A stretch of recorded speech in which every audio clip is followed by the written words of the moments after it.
Good morning, ladies and gentlemen. During the declared emergency in the City of Toronto, Committee of Adjustment virtual public hearings are being conducted by electronic means through WebEx, an online digital platform, and streamed on the Toronto City Planning YouTube channel. These measures are necessary to comply with physical distancing requirements and in-person attendance limitations. This will be a virtual public hearing, and participants who have registered in advance will be able to make their presentations to the committee using WebEx, an online event that is being moderated by city staff. Anyone wishing to view the hearing may do so by watching it on YouTube. Participants who have registered in advance will be connecting either by their computer, a phone, or a tablet app, or by telephone. All participants are automatically muted on entry. When your item is called, each participant will be unmuted by the moderator, one person at a time. Only the committee members will be participating by video. Any registered participants will be participating by audio only. We ask that you also mute your devices until you are called on to speak. For all those who are waiting online, please ensure that you have called in with the phone number that you were originally registered with. If you call in with a different number, you will not be able to speak on the item. To ensure audio clarity, I suggest that you do not use the speakerphone function on your telephones. We acknowledge that the land we are meeting on is the traditional territory of many nations, including the Mississaugas of the Credit, the Anishinaabe, the Chippewa, the Haudenosaunee, and the Wendat peoples, and is now home to many diverse First Nations, Inuit, and Métis peoples. We also acknowledge that Toronto was covered by Treaty 13 with the Mississaugas of the Credit. In accordance with Sections 45 and 53 of the Planning Act 1990 as amended, this meeting of the Committee of Adjustment of the City of Toronto is called to order. My name is Alan Smithies, and I will chair today's meeting. Joining us on the panel today are Neil Palmer, Stan Kumarick, Laura Alderson, and Don Taylor. City staff are also present: Philip Carvalino, Adam Borsella, and Emma Price. The Committee of Adjustment considers applications for variances from the provisions of the zoning bylaw that apply to property, permission to extend or alter lawful non-conforming uses, and consent to sever property to create new lots. Anyone attending today who wants to receive a copy of the committee's decision must submit a written request for a decision by email. Please ensure that you include your name, address, and email address, because Committee of Adjustment and the T-Lab will be sending notifications and appeal updates by email. If you do not agree with the committee's decision, it may be appealed to the Toronto Local Appeal Body, or in some limited circumstances to the Local Planning Appeal Tribunal. Appeal instructions are set out at the bottom of the committee's decision. The hearing procedure is as follows. I will call each item in the order listed on the agenda. Where an application is uncontested, the agent or applicant will proceed with their presentation if desired. If the committee does not require a presentation, applicants are to advise the chair should they wish to speak on the item. The committee may ask questions and or take the matter into the committee for a decision. Each speaker, including the applicant or agent, is given a maximum of 5 minutes to address the committee. I will comment when you are reaching the 5-minute limit. When addressing the committee, please state clearly your name and address. Please remember to confine your remarks to the matters described in the application. The applicant or agent proceeds first and will make their presentation to the committee. Please note that the committee may not entertain revisions to proposals at the hearing today. To ensure that a revised application is accurate and that all those entitled to notice of the application are informed of the changes, the committee may decide to defer an application if it has been substantially revised. Then individuals, either in support or opposed to the application, are invited to speak. Committee members may ask questions of each speaker after they have finished their presentation. When all speakers are finished, the applicant or agent has an opportunity to rebut only those issues that were raised by the previous speakers. This marks the end of discussion on the item. The application is then taken into committee for a decision. Members of the committee, I have minutes from the committee's meeting of the 21st of January to adopt. Could I have a motion to adopt those minutes, please? Mr. Chair, I'll move to adopt those minutes. Thank you, Mr. Taylor. Someone to second that motion? Mr. Palmer seconds. Those motions are adopted. Thank you very much. Are there any committee members here this morning who have a conflict of interest they'd like to declare? Okay, thank you. Mr. Secretary Treasurer, are there any files closed or deferral requests? Any files to be closed? There will be, but they will be dealt with in sequence according to the agenda. Okay, thank you. We will now proceed to the first item on our agenda, that is 258 Weston Road. I have two people registered to speak. Daniel Allen is the agent. Are you there, sir? Yes, I am. Yes, Mr. Allen, I just wanted to ask, I noticed that we have, there are no staff comments or conditions related to your particular application. I just want to ask, is there anything that you would like to add to, Okay.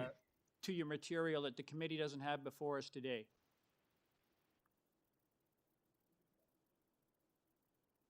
Mr. Allen, Yes, I'm here. do you have anything that you would like to add to the material that the committee has before us today? Oh, Okay, thank you. Does the committee have any questions, or would it like a presentation? I think it's pretty clear what the committee, pardon me, it's pretty clear what the applicant is asking for in the three variances we have before us. There being none, could I get a motion on this application, please? Pardon me? Oh, my mistake. I'm sorry, Mr. Allen. If you could give us, we have one other person registered to speak. If you could give us a very brief presentation on what you see as the merits of your proposal.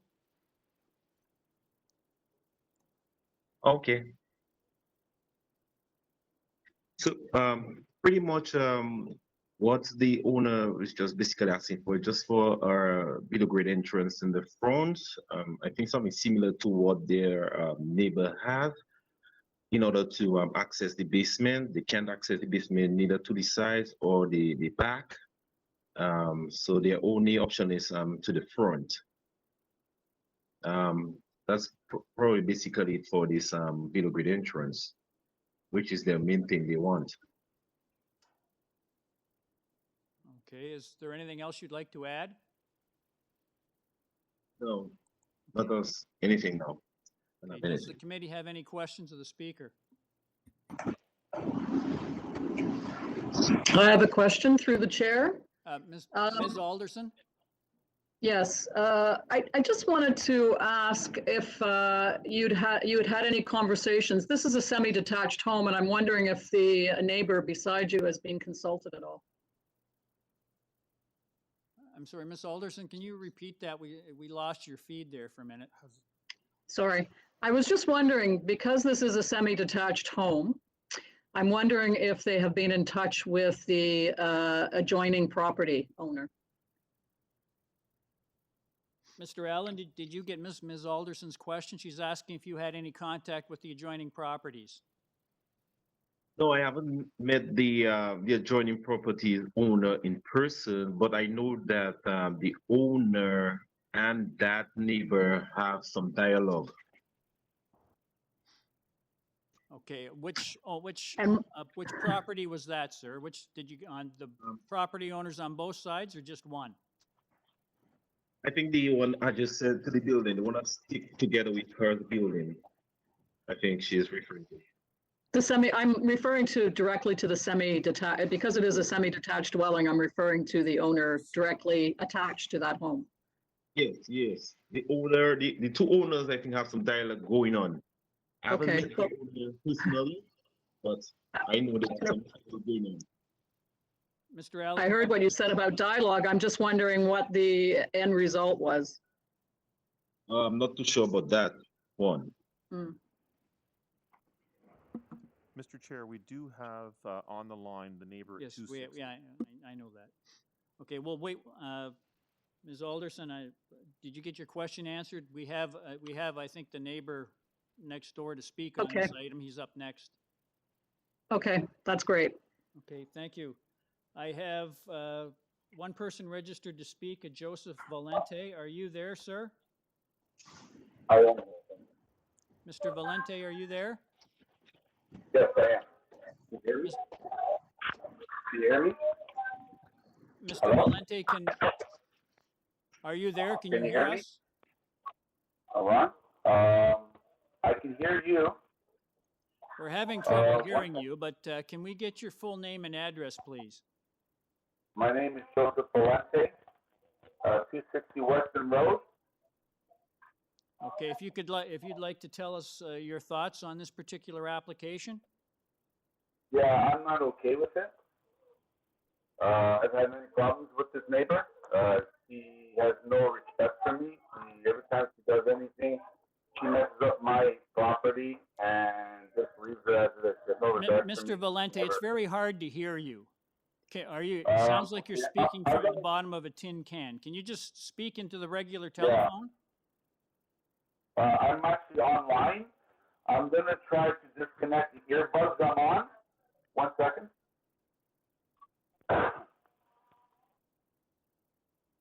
Okay, sir, we didn't pick up what you're saying. Can you hear? repeat Can you that? hear me now? That's better, yes. 1 second. I think I got something happening here. Can you hear me now? Yes, much better, thank you. Okay, sorry. The earbuds I had on weren't functioning very properly. So sorry. As I was saying, I'm not okay Sir, with this. so before you can start, can you give us your full name and your address, please? Yes, my name is Joseph Valente. I'm at 260 Western Road, Toronto, Ontario. Terrific, thank you very much. Please proceed, sir. Yes, I'm just not okay with this. She has no regard, this neighbor has no regard for me. Every time she does any renovations, she gives me misfortune. She owes me about $6,000 in damages, and I'm just not okay with it. Okay, sir, what are your comments on the 3 variances that we have before us? My comments are, I'm not okay with it. Okay, thank you. Does the committee have any questions of the speaker? There being none, I'll go back to Mr. Allen. Are you there? I have something to say. Yes, Mr. Allen, did you hear the comments from your, Yes. if you'd like to respond to them? Yeah, I think it's pretty much sounds like something personal, but what the subject project is mainly about is within the owner's property, and I don't to me it doesn't really affect the adjacent owner directly, but I mean if he has some personal thing with the owner, I guess I cannot go talk much about that. But as far as the project goes, I know it's not going to affect the owner because it's within the owner's property. Okay, thank you, sir. Thank you very much. Does the committee have any questions of the speaker? Could I get a motion on this application, please? Please note that there are no staff comments or conditions attached to the file. Mr. Chair, I'm satisfied that the 3 variances requested meet the 4 tests under the Planning Act. Listening to Mr. Valente, he articulated a number of concerns, but none relate to the planning merits of what's being proposed, so I would move approval. Thank you very much, Mr. Taylor. Someone to second Mr. Taylor's motion. Mr. Kumerick seconds. All those in favor? That motion carries unanimously. Sir, your application has been unanimously approved without condition. All right, thank you. Thank you. We're now on item number 2, 53 Bartonville Avenue West. I have one person registered to speak, and that's the agent, David Moskal. Are you there, sir? Yes, I'm present. Yes, sir. Can I get your full name and address, please? It's Dave Moskal, 14 Augustus Terrace, Toronto. Okay, thank you, sir. I just wanted to ask there, I note that in the file there is a comment from the Toronto Region Conservation Authority dated the 12th of February, 2021, and it just had a number of conditions that they will be imposing that are not really something the committee would impose, but I wanted to know if you're aware of what those conditions are. You've had the opportunity to read that report? No, the only report I got is from a year ago, February 12th, 2020, indicating that we have. Yeah, and have you had the you're aware of those conditions? Correct. Yes, we are. Okay, thank you. It's pretty clear what you're asking for in the material that we have before us. I'm just going to ask you if there's anything else that you'd like to add to the committee that isn't contained in the material that we currently have before us today.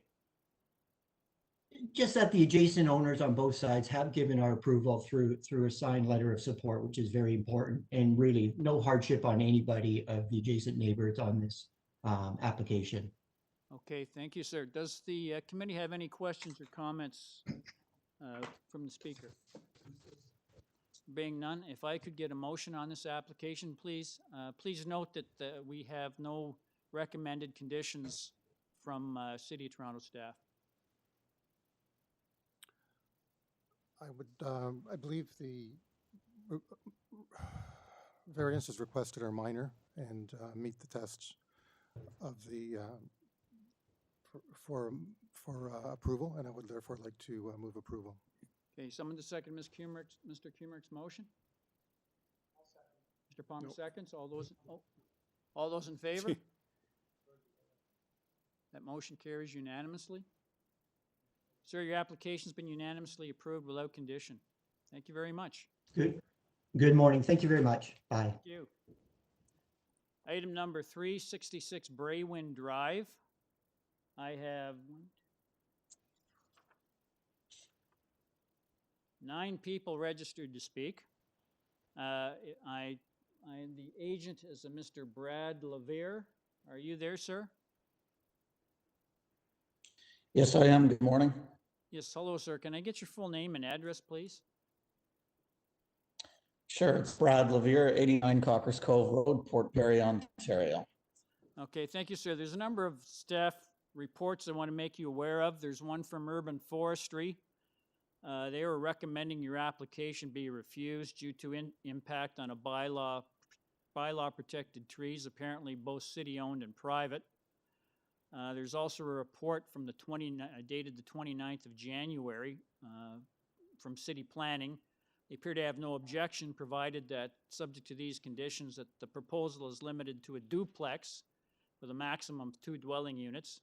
The proposed dwelling shall contain no more than one side entrance to the basement as shown on the revised plan submitted and held on file by the Committee of Adjustment dated November 3rd, 2020, and any other variances that may appear on these plans but are not listed in the written decision are not authorized. Have you had the opportunity to read that city planning report, sir? Yes, I have. Okay, thank you. Just want to make sure you're aware of those conditions. Since we have other persons registered to speak, if you could please give the committee a presentation on what you see as the merits of your proposal. Sure. So I was commissioned to design a house for the clients. I'm acting on their behalf today to replace the existing bungalow that they had on the lot, and they've been living there for a few years. So they've been looking at around the neighborhoods and around the city and looking at something that they thought was appropriate to the lot, and asked me to design the first iteration of the design for this lot. So we came up with a design that we thought was working for the family, and we submitted an application for review from the city, but the city had a number of concerns about it. So taking those concerns into account, we reduced the size of the building to conform to as many things as we could in terms of zoning. And we modified it in the way that zoning thought was appropriate. And so we've reduced it from, originally we had about 513 square meters in total. And presently we've gone down to about 458 square meters in total. We've dealt with all the setbacks that we had to. We tried to get it to conform to everything, but unfortunately we couldn't exactly. So the matter is before you today. I think that's it. I'm happy to answer any questions. Thank you. I'll just ask the committee, does it have any questions of the speaker? There being none, okay, I'll go to the next person we have registered on our list. I have a Sandy Mihelchik. I hope I pronounced that correctly. Are you there? Yes, I'm here. How are you? Yes, thank you, madam. If you could give us your thoughts on this application, please. Sure. My name is Sandy Mahalchich, and I'm one of the homeowners for 67 BRAYWIN Drive. Just want to say thanks for this opportunity to object to this proposed application for the construction of the new duplex with an attached garage. Given that we, defined as we being my husband and I at this point, we have chosen to live within a single family residential neighborhood, and this proposed application we find negatively impacts the enjoyment of our property and neighborhood. And as our submitted petitions have outlined, it's what every neighboring property has deemed as unsatisfactory.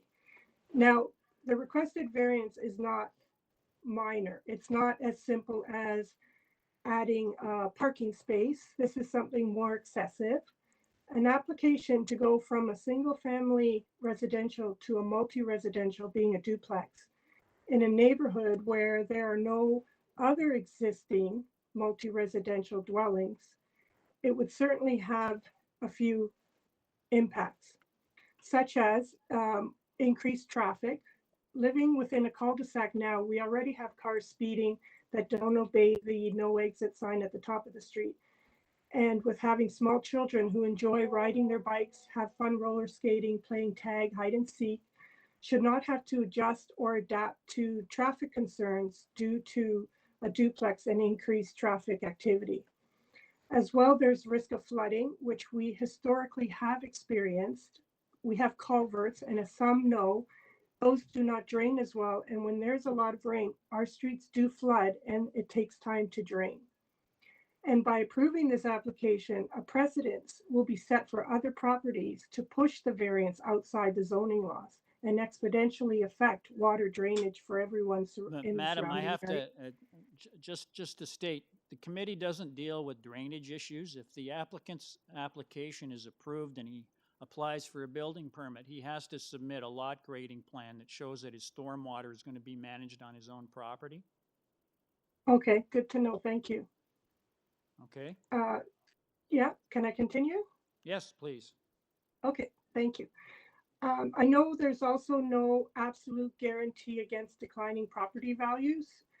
However, for every homeowner on this call or who are not able to attend, this is our savings and our biggest investment, and we will continue to protect that.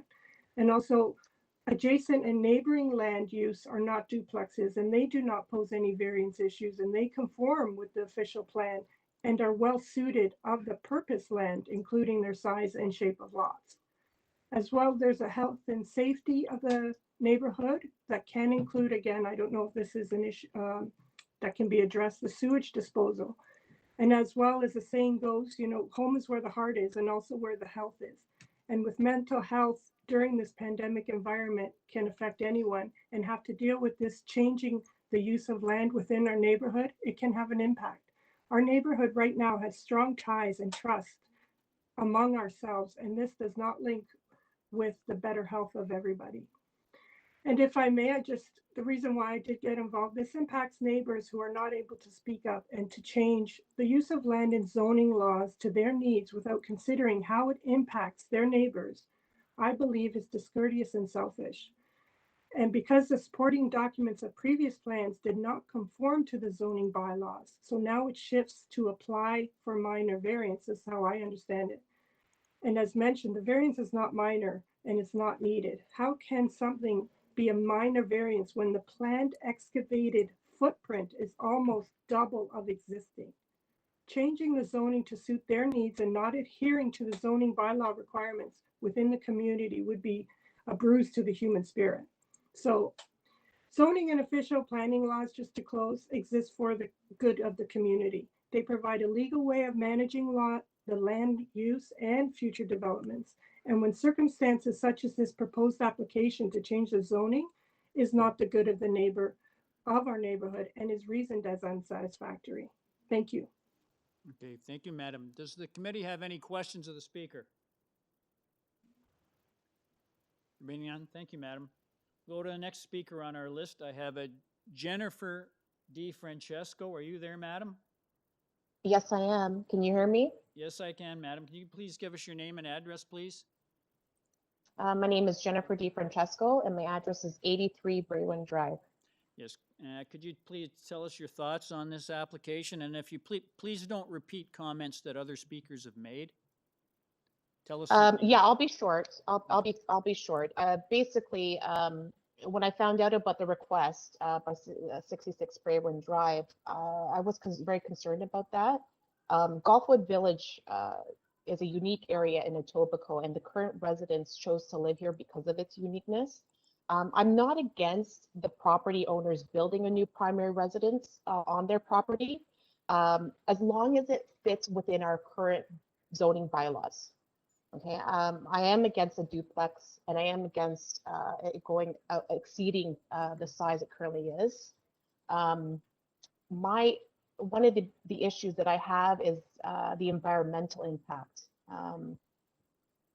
We have within our where we are, we're at the end of BRAYWIN Drive. It is a court, and the court it's graded, it declines, and we do get, as our previous one said, with flooding. I am concerned about some of our neighbors who do get a lot of flooding within their basements, and we don't know how this will impact the other properties surrounding 66 BRAYWIN.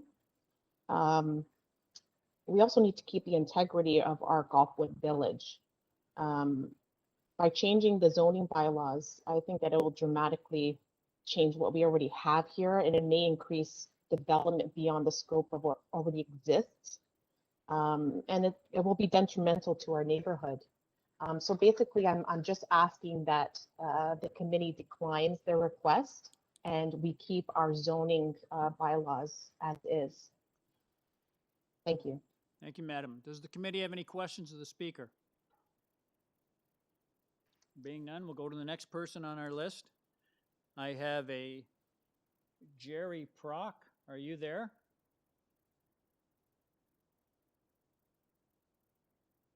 Dory This is Prock. Jerry. Mr. Prock? Yes, Yes. Can I get your full name and address, please?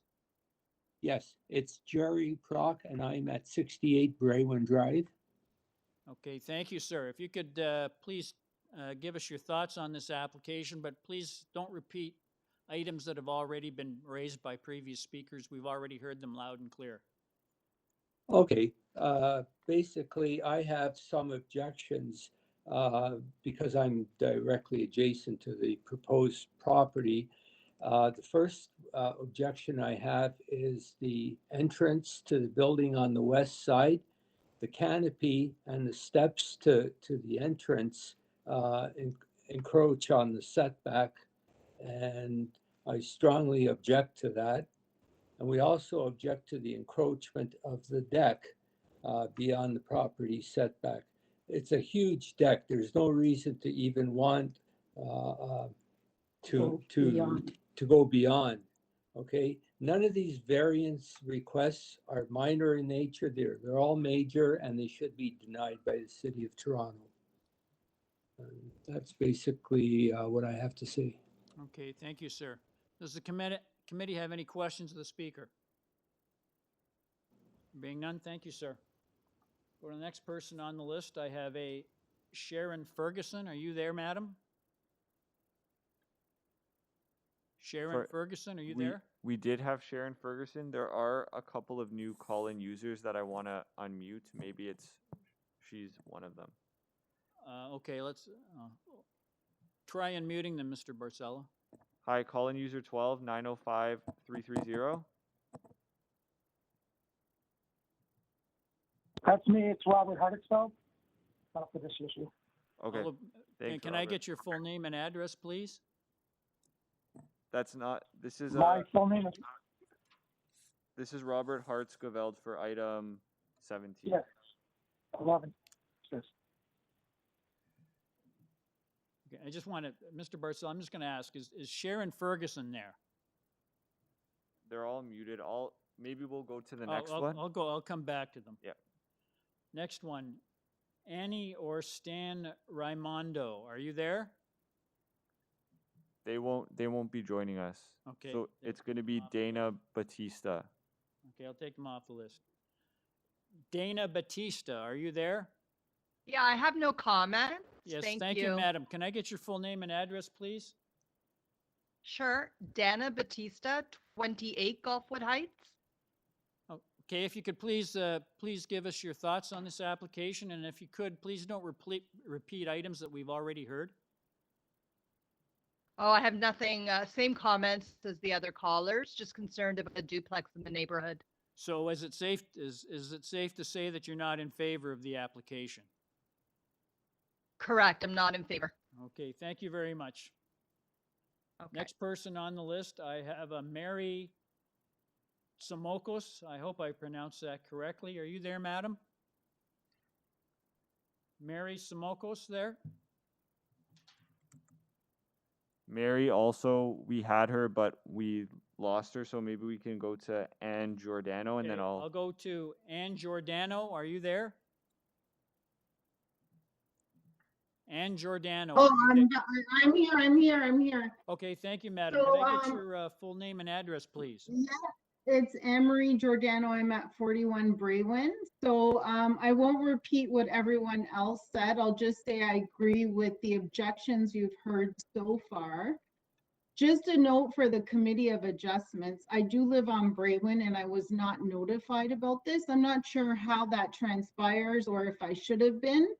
But that's something to take note, and neither were any of my neighbors because I made them aware of this. So just FYI.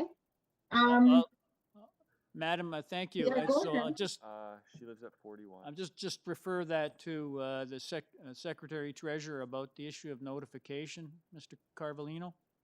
We'll check, but only properties within 60 meters are notified by mail. So Okay, thank you. We'll check. Ms. Giordano, so I think Yeah, it's and safe, so, Madam, I think it's Yeah. safe to say that you're not in favor of the application. Is that correct? no, I'm not in favor, and I do want to add a few notes if that's okay. So outside of everything that everyone else said, I do think, like, I appreciate today we're using city resources to, verbalize our objections. But I think if this property were to proceed, we would be using a lot more. And I know you don't want to talk about them today, but in terms of forestry, waste, etc. So those will all be resources that are going to be used excessively in this area. And then I would say that there have been a number of renovations. Madam, Yeah. are these related to this particular application? We're not here to deal with the process. So do you have Yeah, these anything are further to related add to the about the requested application. variances? I do. Okay. Can I proceed? Okay, madam, you've got a few more minutes to go, so you have that but please confine your remarks to the variances described in the application. Yeah, so there are many variances. I would say if we There have are three zoning variances, bylaws. madam. Can you confine your Yes, remarks? I know the three variances. Thank you very much. I'm familiar with the three variances, and they are all outside of the zoning bylaws. And so if we are to maintain the zoning bylaws, then we should decline this request. And I would like to say, when the agent spoke, he said this design was for this family. But what he failed to mention was that there will be a number of families living in this duplex apartment, which was originally a triplex. So there is no way that this family intends to keep this as a duplex. Thank you, and I object. Okay, thank you very much, madam. Does the committee have any questions of the speaker? Yes. There was a comment from the speaker about that this was originally a triplex. Does that mean previous to this application, or they were originally wanting to build a triplex? I just want that clarified. Yes, so they had two basement apartments plus one family upstairs. And so if you look at the current drawing, each bedroom upstairs has a bathroom. There's still two separate areas in the basement. Although they've eliminated the staircase, this is going to end up as a multi-residential location. This is not going to be for one or two families. Sorry, who asked the question? No, okay, thank you. Any further questions Okay. of the speaker? There being none, thank you, madam. We'll go back to some of the previous speakers. Sharon Ferguson there. Sorry, Mr. Chair. I'm going to unmute all of the call-in users and see if Sharon Ferguson identifies themselves. So I'm going to do that now. We do have Mary on the line, and I know which one she is. So This may be Mary Simokos. Are you there? No, Mary, I know I which one. am. Oh, that's Mary. That's Mary. Hello, madam. Can I get your full name and address, please? Sure. It's Mary Simokos, 23 Golfwood Heights. Thank you very much, madam. If you could give us your thoughts on this application, and please don't repeat material we've already heard. Absolutely. And just to simplify it, I'm just going to echo everyone's sentiments as well. And we are opposed to the duplex being and to the triplex being built on BRAYWIN. That's terrific. Thank you, madam. Thanks for You're very welcome. letting us know. Any questions of the You're speaker? very welcome. No, not at this time. I'll go to is Sharon Ferguson there?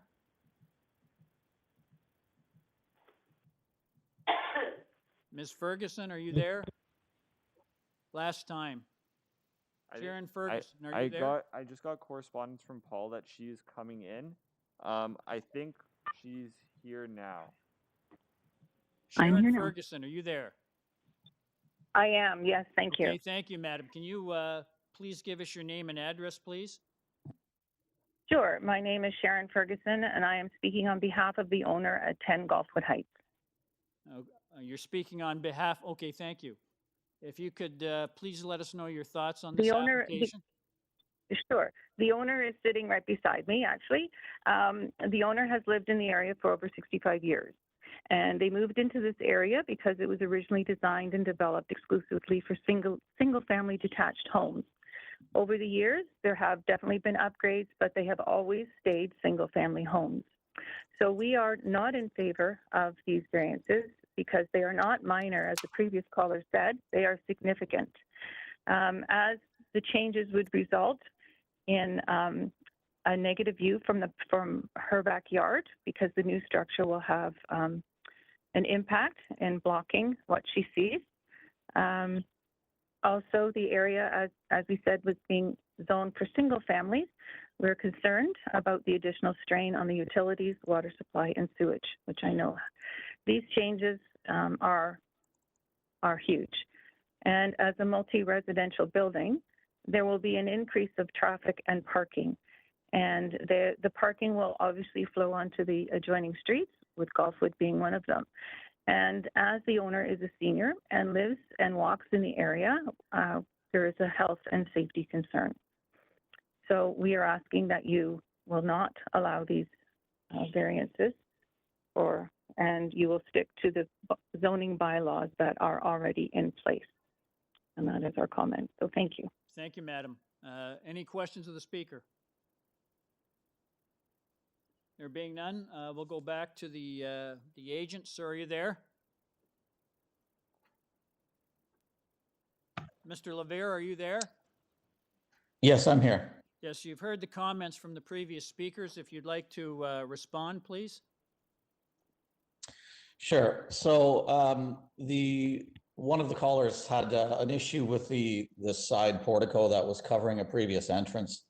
That's been removed. In the current design of the house, that's been completely removed. And we're happy to work with forestry on any tree changes that need to be made. A couple of people were speaking to the issue of the duplex, and I understand their concerns. The intention for now, at least, and into the future, from my understanding, is that the applicant's mother is going to live in that apartment that's being created. The city requires that you do get a zoning change for duplex, even if it's an in-law suite to house a family member. It's considered an accessory apartment. And so you do have to get duplex status regardless. But the intention is to have the elderly mother of the applicant be living in there. So there won't be any other parking. She's an old woman and she won't be creating any other impact on the neighborhood, not that I can see. So I hope that kind of addresses their concerns. The deck in the back that one of the callers spoke about has been reduced in the current application. And I think that's it. I think that's it. Can I Unless ask a anybody has any other questions. Can I ask a question? Sure. Why is this particular proposal considered a duplex and not a detached house with a living unit, which is allowed pretty much as of right? Why is it considered a duplex? Well, that's actually a good question. My understanding from the city was as soon as we were putting what they consider to be an accessory apartment in the basement, it becomes a duplex. Okay, all right. Any further questions of the speaker? Could I get a motion on this application, please?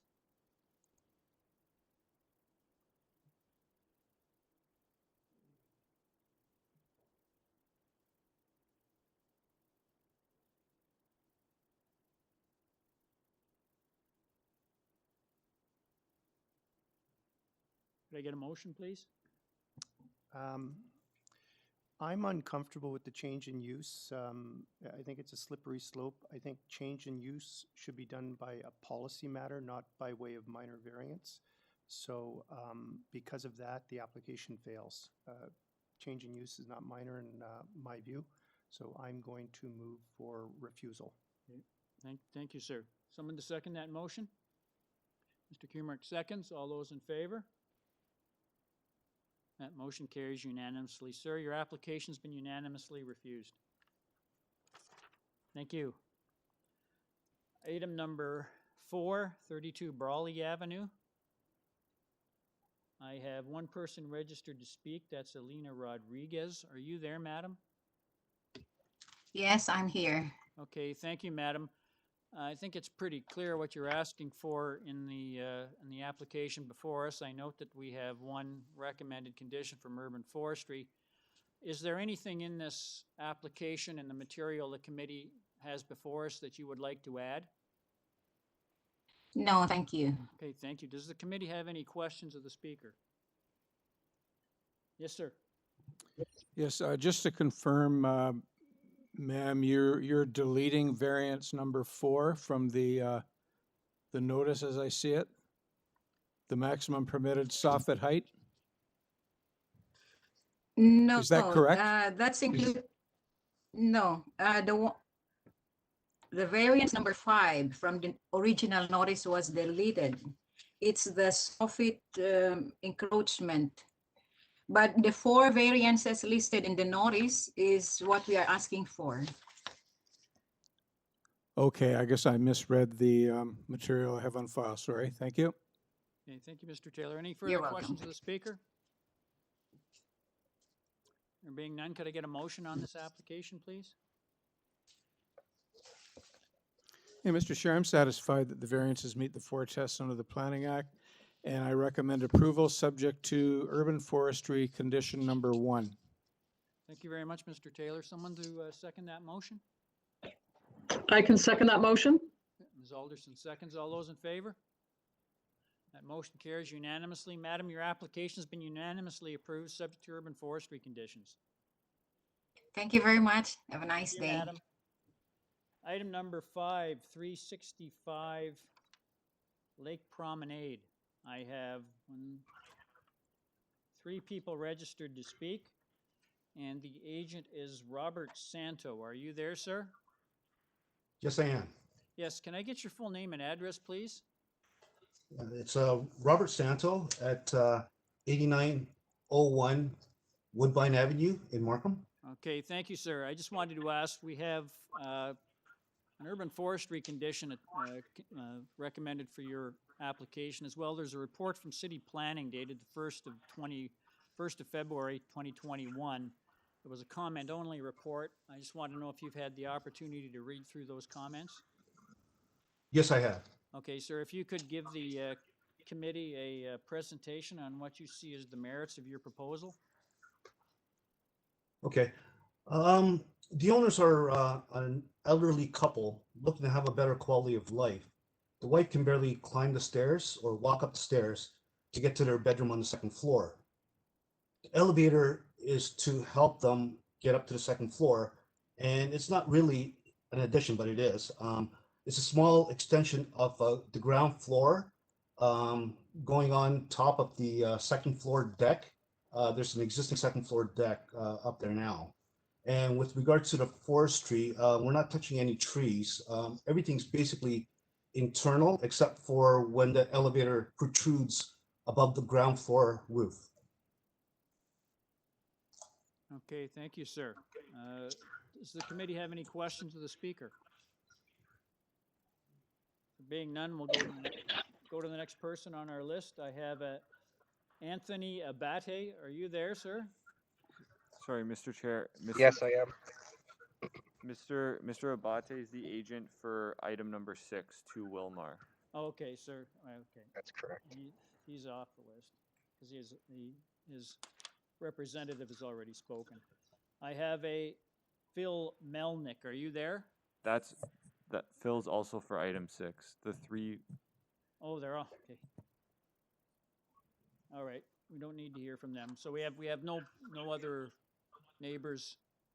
That's Mr. correct. Barcelo. Okay, That's correct. Thank you. Excuse me, Chair. Yes.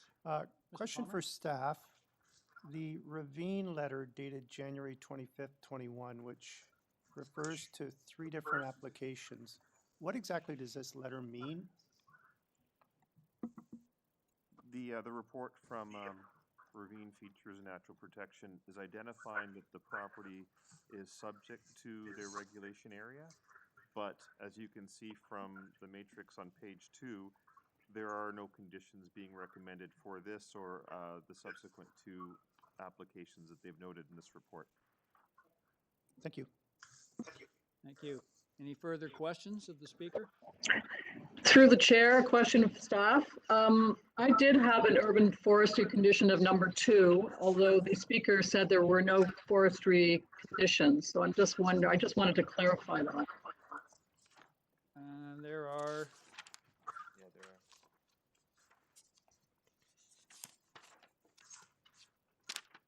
are. If I may speak, I didn't, we're not touching any trees. I didn't say that there was no conditions with forestry. So protect the tree, that's all. No, there's a recommendation. There's a recommendation from urban forestry that you would have to submit an application to permit or injure a tree. That's their recommended condition. Okay, yes, we can do that, yes. Okay, thank you. Okay, thanks for the clarification. Thank you. Okay, thank you. Does we have no other persons registered to speak on this item? If I could get a motion on the application, please. Mr. Kumrick? I believe the application is minor, desirable, meets the 4 tests, and I would therefore like to move approval. Someone to second Mr. Kumrick's motion? Mr. Taylor? I'm happy to second that. Oh, that motion, all those in favor? That motion carries unanimously. Sir, your application has been unanimously approved, subject to urban forestry conditions. Thank you. Thank you. We're now on item number 7, 122 Prince Edward Drive South.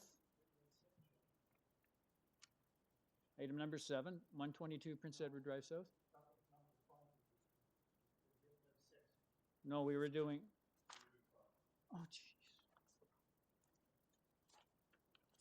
My mistake. Item number 6. 2 Wilmar Road. I have 2 people registered to speak. And I have Mr. Anthony Abate. Are you there?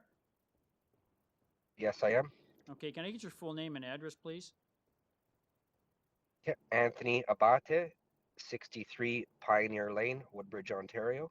Okay, before we start, sir, I have there's a transportation services report dated the 25th of January, 2021. They have no objections to your proposal, provided that you revise the site plan to illustrate removing an existing hedge within the Wilmar Road right-of-way. There's a planning report that requests deferral to consult with staff. And there's also an urban forestry report that recommends deferral due to possible impacts on city-owned spruce trees. Now, would you like to defer that application? Yes, I would. I'd like to Okay, work so with you'd staff like to defer the in order application to to approve consult the with urban application. forestry and city planning? Correct. Okay, I have I'm just going to check with Mr. Borcella. Angela Jasma, she was taken off the list, correct? Correct, yeah, we received correspondence this morning. Okay, and we have one other person, a Phil Melnick. Are you there? Yes, can you hear me? Good morning. Yes, Mr. Melnick, you're not. You're representing 3917 Bloor Street West. Yes, correct. I just wanted to advise you, the applicant is requesting a deferral. Do you have to deal with some urban forestry and city planning issues? Do you have an objection to a deferral? I have no objection as long as the other points can be addressed at that time. Okay, thank you. Does the committee have any questions of the speaker? No? Could I get a motion on the deferral request, please? Mr. Kumrick?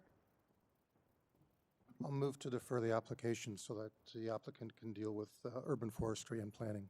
Okay, thank you very much, Mr. Kumrick. Someone to second that motion? Mr. Palmer seconds. All those in favor?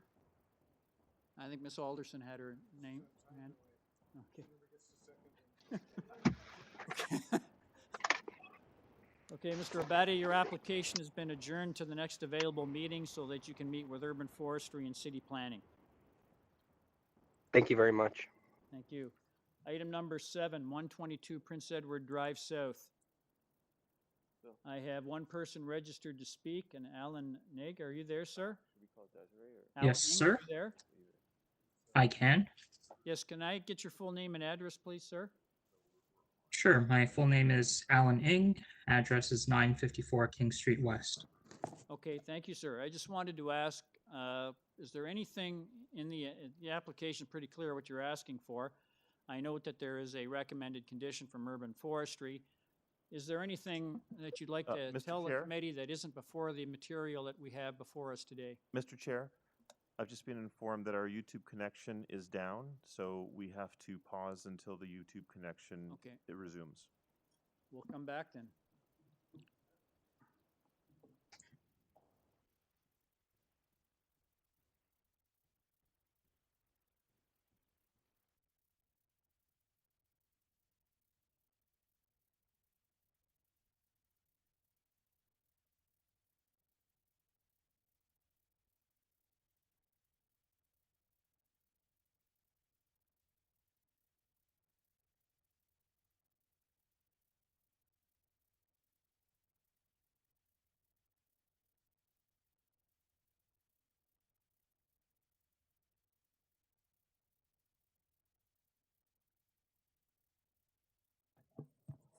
Hi, good morning, everyone. Due to some complications that we had with our YouTube, we are taking a 5-minute break, and we will be back at 10:41.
Ladies and gentlemen, Committee of Adjustment is back in session. My apologies for the delay. We've been having some technical issues.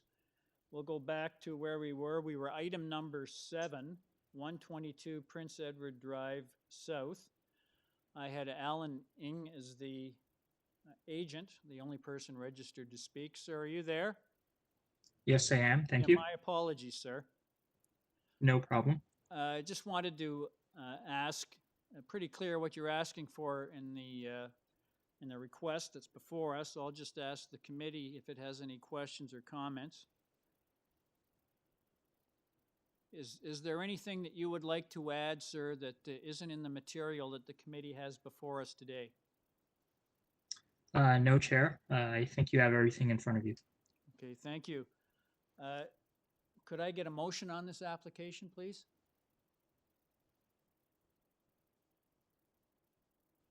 Mr. Chair, I find the requested variance meets the 4 tests under the Planning Act, and I move for approval subject to urban forestry condition number 1. Thank you, Mr. Taylor. Can I have someone to second Mr. Taylor's motion? I can second that motion. Ms. Alderson seconds that motion. All those in favor? That motion carries unanimously. Sir, your application's been unanimously approved subject to urban forestry conditions. Thank you all. Thank you.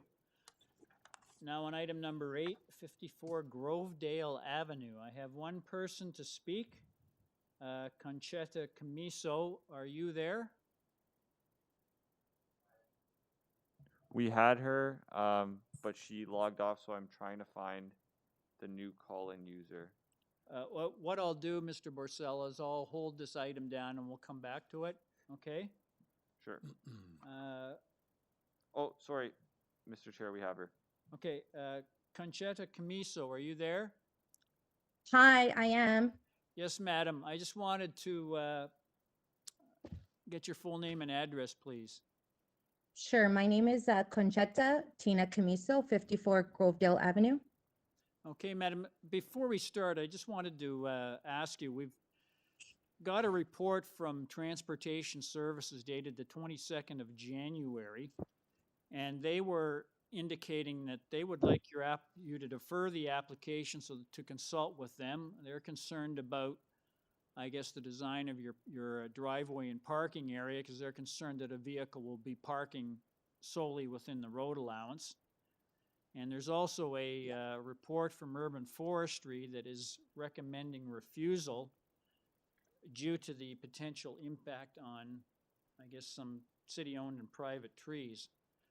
Have you had the opportunity to look at that material that's in your file? Yes. Sorry. Yes. And I have spoken to Transportation, and their concern, they were questioning whether we would be using city property.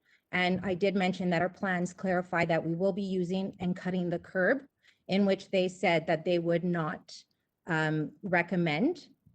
So they would refuse it whether we defer or not.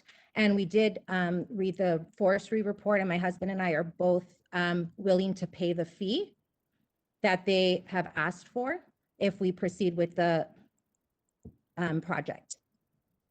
Now you understand, madam, that there's a risk that the forestry may just deny your application, and you would have to go before city council in order to get that to deal with your tree issues. So we don't currently have it. When we purchased the house, there is no tree on our property in the front. So I'm not sure if there was a tree prior to us purchasing the house a few years ago, but as of now, there is no city tree on our property. And so we would not be cutting any tree down. Okay, but in terms of the Transportation Services, you do not wish to defer your application? No. Okay, so you'd like to proceed, okay? Yes. Thank you, madam. In view of the fact that there has been this issue with transportation, you may want to give the committee a brief presentation on what you see as the merits of your proposal. Yes, not a problem. Okay, so good morning. Again, my name is Tina Camiso, or Conchetta Camiso, and I am the homeowner of 54 Grovedale. Thank you for hearing me. I am a longtime resident of the neighborhood and work within the neighborhood as a school teacher. The community is a mix of young families and older residents who have raised their children here, and now many of their children have purchased homes within the community. When our neighbors found out about our project, they were happy and insisted on helping us in any way possible. We had 85-year-old Marco from across the street walk over in a snowstorm to come speak to us, offering his support and assistance. We had 80-year-old Tony from next door come by and asking in Italian what he can do to help us. This is the type of community we are lucky to be living in. This community was built in the 1950s, wherein they did not take into account some of the transportation needs of the 21st century. At this point in time, over 90% of my street currently have 2 parking driveways and have used city property to do so in terms of cutting the curb. This has enhanced our neighborhood by allowing less residents having to park on the street. My main reasoning for completing this project is that I currently have 1-lane parking. During school days and afternoons, Grovedale becomes filled with parked cars beginning an hour or so before school and ending school ending at St. Fidelis. Having young children who attend the school, and with my husband and I both working, my mother comes and assists with drop off and pickup. This becomes problematic for my mother, who has a disability and a valid disability parking pass. She needs to arrive an hour prior to the start of school and an hour prior to the end to ensure parking on the street. There is no parking allowed on our side of the street, which is the north side. This weighs heavy on me, as during winter months, the sidewalks are quite slippery and have not yet been cleared by then. We do not feel comfortable having them park on my driveway, because when I arrive home, my mom would need to move her car so I'm able to park my car, thus having the children be left alone inside, or having to park so far from my house that she would need to walk a far distance in all types of weather. This for us is very, very concerning. We are simply asking for the extra space to help us in this matter. Again, we have read with forestry and we agreed to pay the set fee, and I have spoken to transportation regarding this as well. We have also spoken to the counselor about the issues we are facing, and she was in agreement with us and asked us to go through the committee of adjustment to seek this approval. Okay, madam, could I ask the 2.8 meter, it's basically a driveway widening you're asking for. Is that kind of a common occurrence on this street? Like I said, it's 90% of our street or more. Okay, thank you, madam. Does the committee have any questions of the speaker? Mr. Taylor. Yes, ma'am. I'm looking at a photo of the front of your house, and I see basically a double wide section of asphalt from your porch out to the street in the lower left-hand corner.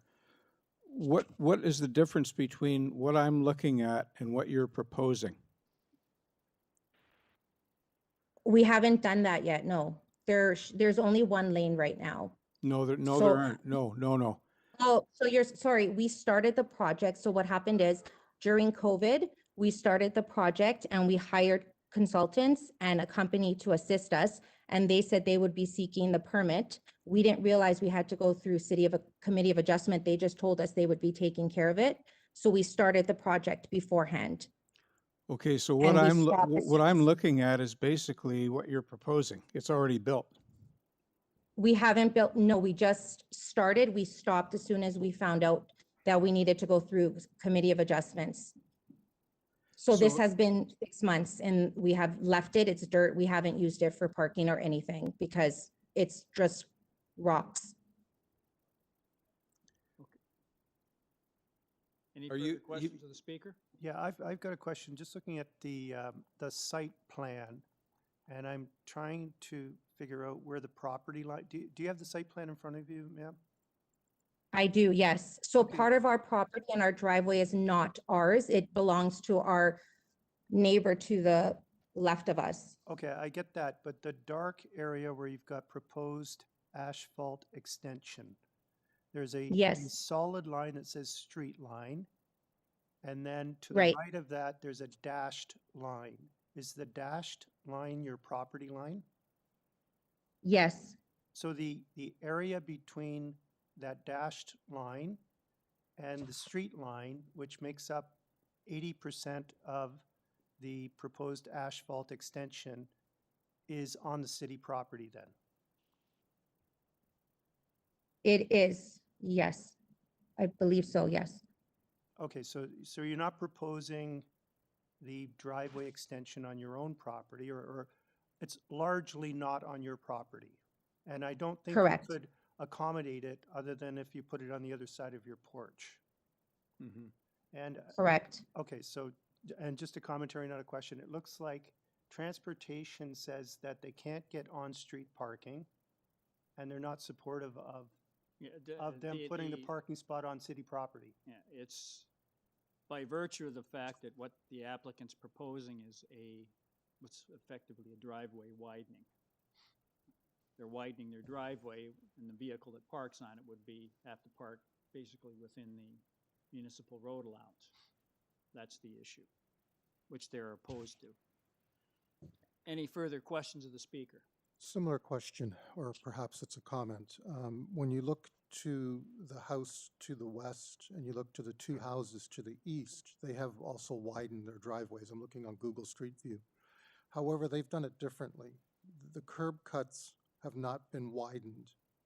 The curb cut that was there has existed, and then they've widened beyond the curb cut and slightly beyond the street allowance. So your comments about, yes, a lot of the other driveways have been widened, but they've been widened in a different form than what you're proposing to do. Would you agree with that? Yes. Yes, the concern is that our neighbor is wanting to build and within the next couple of years, and then part of our driveways you can see is not ours. So therefore we won't even have that access for parking. And if you notice across the street from us, they have, I would say about 70% of the rest of the neighborhood have cut the curbs. So the person next to our direct neighbor has cut the curb to allow for parking. Across from us, they have cut curb to allow for the parking as well.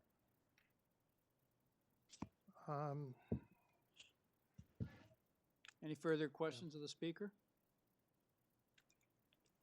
There being none, could I get a motion on this application, please?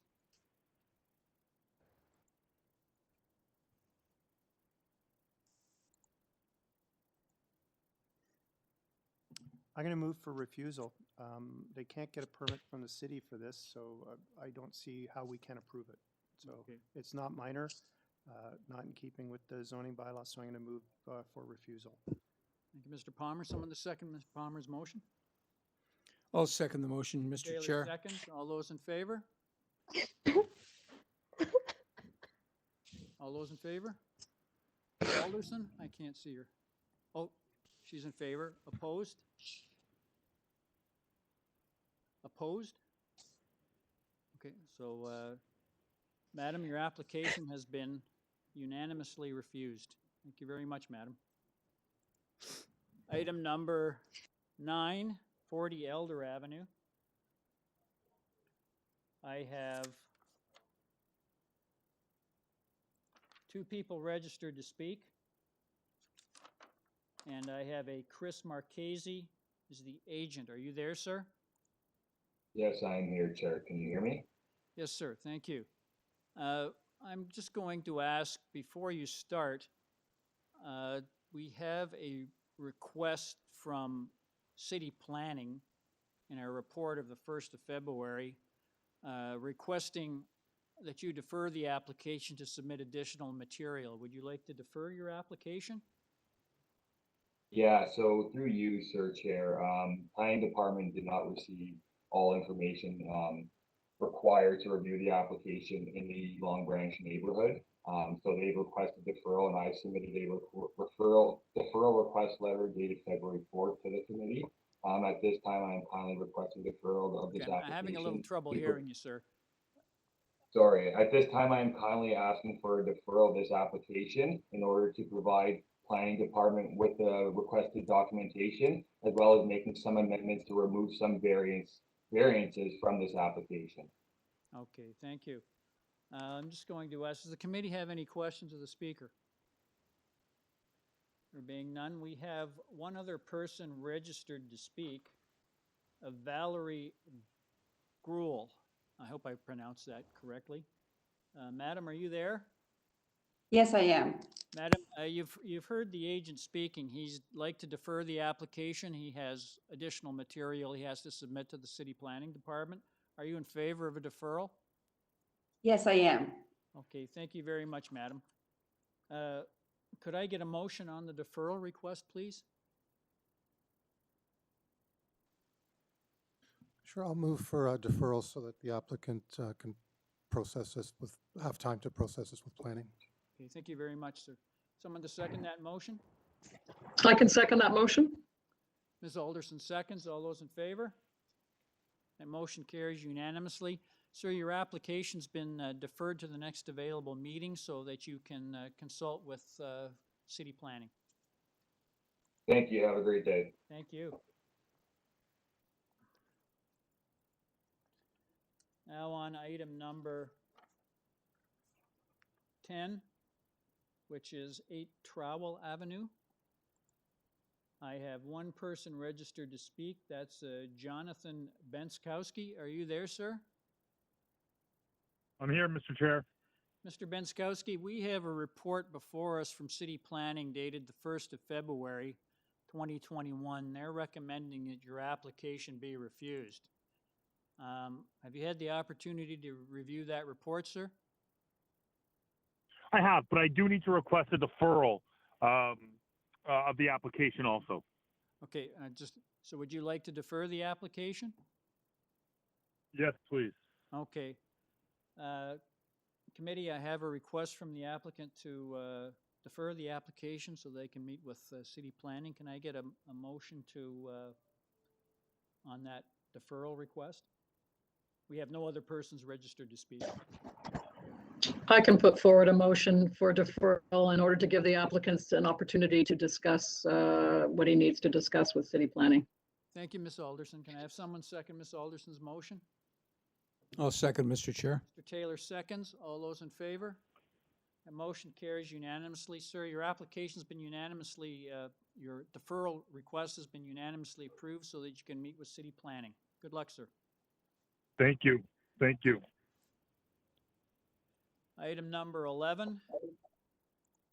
I have 80 Advance Road. I have one person registered to speak. That's a Babak Nagash. Are you there, sir? Yes, I am. My name is Babak Nakash. I'm representing the owner for 80 Advance Road. Okay, Mr. Nagash, I have wanted to ask you, we have a report from Transportation Services dated the 21st of January. They appear to have no objection to your parking deficiency, provided you pay for the one parking stall shortfall in a payment in lieu of parking. Mr. Chair? Have you had the opportunity to review that report, sir?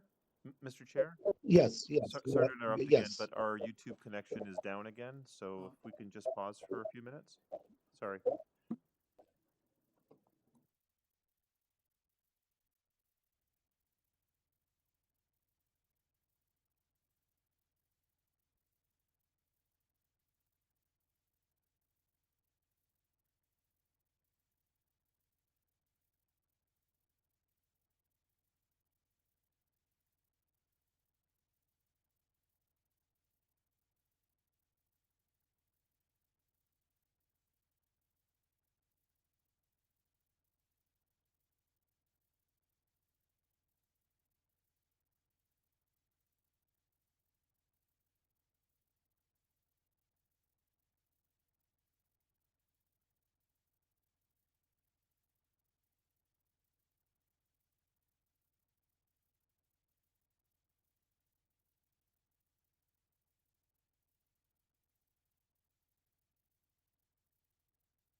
Mr. Chair, we're back up.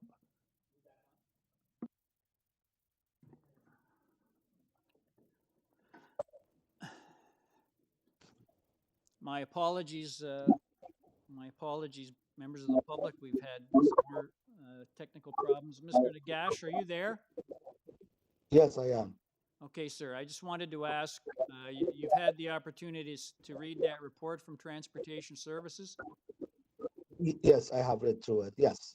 Okay, thank you. And we do agree with that. Yes. Okay, sir, we're having trouble hearing you, so you have to speak up. Okay. Yes, I Now, have read does through the it. committee have And any questions of the speaker? There being none. Sir, is there anything you'd like to tell the committee that isn't in the material that the committee has before it this morning? no, that's all there. Just we adding one additional parking space because it's a retail store of the Benjamin Moore dealer. We cannot fit additional parking spot. We can fit 5 by law. We cannot fit additional one on this property. Okay, so you're looking for the variance for 1 parking space. Yes, the retail store area should be increased because of nature of the business. We need more space to store the paint and mix the paint and provide it to the public. Okay, thank you. So the range. Okay, thank you very much, sir. Does the committee have any questions of the speaker? Could I get a motion on the application, please? Before we move a motion, I just want to get clarification either from the chair or staff of the implications of adding the transportation condition in terms of timing, monetary, anything like that. It's my understanding, Mr. Palmer, that if we adopt the transportation recommendation, he will have to go before community council to have his payment in lieu of parking approved, which is another application fee, and he'll have to wait till he can get on a community council agenda. So the issue is the committee has to decide, are we in favor of the 1 space parking shortfall? And are you in favor of the one space parking shortfall, but only on condition that he pays the city the required fee? That's the decision that the committee has to make. From reading transportations, they have no objection to the parking shortfall, provided that the applicant makes the payment in lieu of parking. So in terms of timing, if the committee decides to approve without the transportation condition, the applicant would be permitted to proceed with his use after the appeal period has expired. And apply for his building permit as he normally would. Okay, otherwise, if we approve it with the transportation condition, he would have to make his application, go before community council, then go to council. It'd still be held up because he has to wait for community council approval for the payment in lieu of park. Okay, thank you for that clarification. Can I get a motion on this application, please? Mr. Palmer? I'll move for approval with no conditions. Okay, thank you. Being that the variances requested are minor in nature and meet the 4 tests of the Planning Act. Thank you, Mr. Palmer. Someone to second that motion? Hubert seconds. All those in favor? I'm happy to second that motion. Yeah, okay, Ms. Alderson seconds. Thank you. My apologies, Ms. Alderson. There's a bit of a delay here in the audio, so I'm hearing you like 5 seconds later. Okay, Ms. Alderson seconds. I know. Okay, all those in favor? The motion carries unanimously. Sir, your application has been unanimously approved without condition. Thank you very much, sir. Thank you very much. Thank you very much, members. Item number 12, 92 Orally Boulevard. I have 1 person registered to speak. That is a Julia Browning. Madam, are you there? Hi, yes, I'm here. Thank you for hearing me. Thank you very much, madam. I wanted to ask, there's a report from City Planning dated the 29th of January, 2021, and that report is recommending refusing the building length and depth variances that you're requesting. Now, I wanted to ask, if we were to adopt that recommendation, would that effectively torpedo your application? It would impede, yes, it would impede my application. basically, the reason why Okay, before you I start needed, then, madam, have you had the opportunity to read that report? yes, I did. Uh, Be that as it may, reviewing their comments, would you like to defer the application to discuss it with them? Myself and my architect, we have discussed it with the planning, but if Okay, it's not the side setback, but it's more the length, right? okay, thank you, madam. So what I suggest you do is if we have the city planning report that's pretty emphatic about what it states. So I suggest you give us a brief presentation on your application and indicate to us why you think your variances are minor. Okay, so for the side setback, basically we're using the same footprint and the foundation. So we're not changing that. We're just continuing in the same linear aspect. Regarding the length of the house or the depth of the house, basically what we're doing is just looking, because we have a small bungalow, we have a lot of clutter, and because of COVID, it's work and home.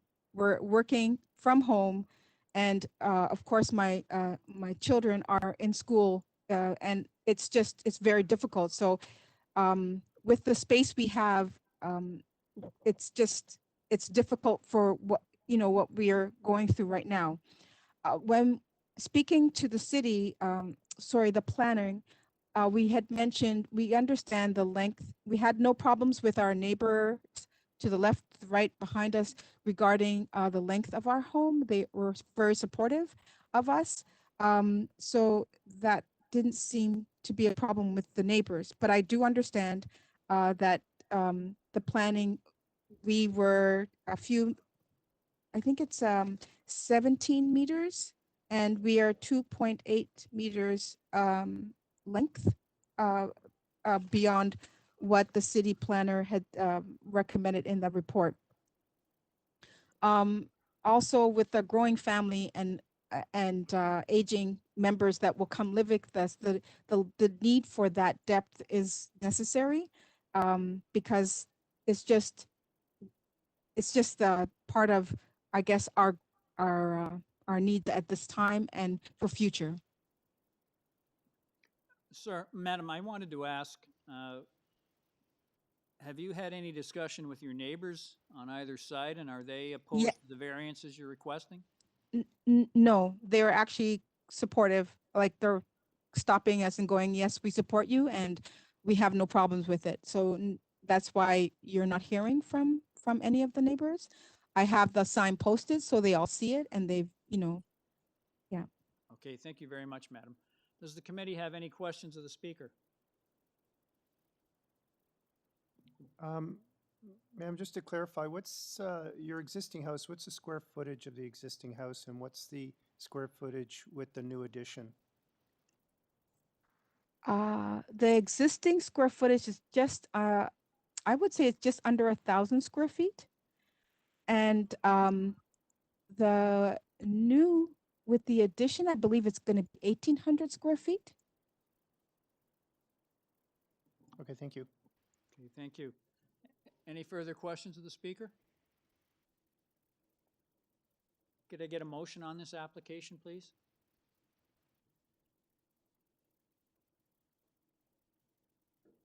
Mr. Chair, I would support the planning department's recommendation on this. I think that the proposed building length or building depth are excessive.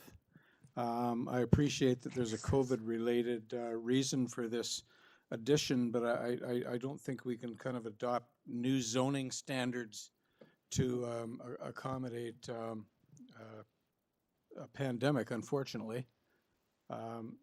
So on a one-off basis, I think this is excessive. It's much longer than the houses on the same side of the street. I noticed from the street view that they're all pretty well aligned at the back, and I recommend refusal. Someone to second Mr. Taylor's motion? Can I get it deferred to go back to planning? I'm Sorry, Mr. going Chair, to we're in ask the committee. committee, we have a motion before us. Would the committee entertain a request from the applicant to defer the application? I'm not sure if the applicant was clear what they were getting into when you asked them to make the presentation, because I think you were trying to clarify that there was implications from the planning report, but then you said to go forward with making her application. So I could be swayed to be considered that she was sort of misled to do that, not knowing the implications of it, and for that reason, I would be open to.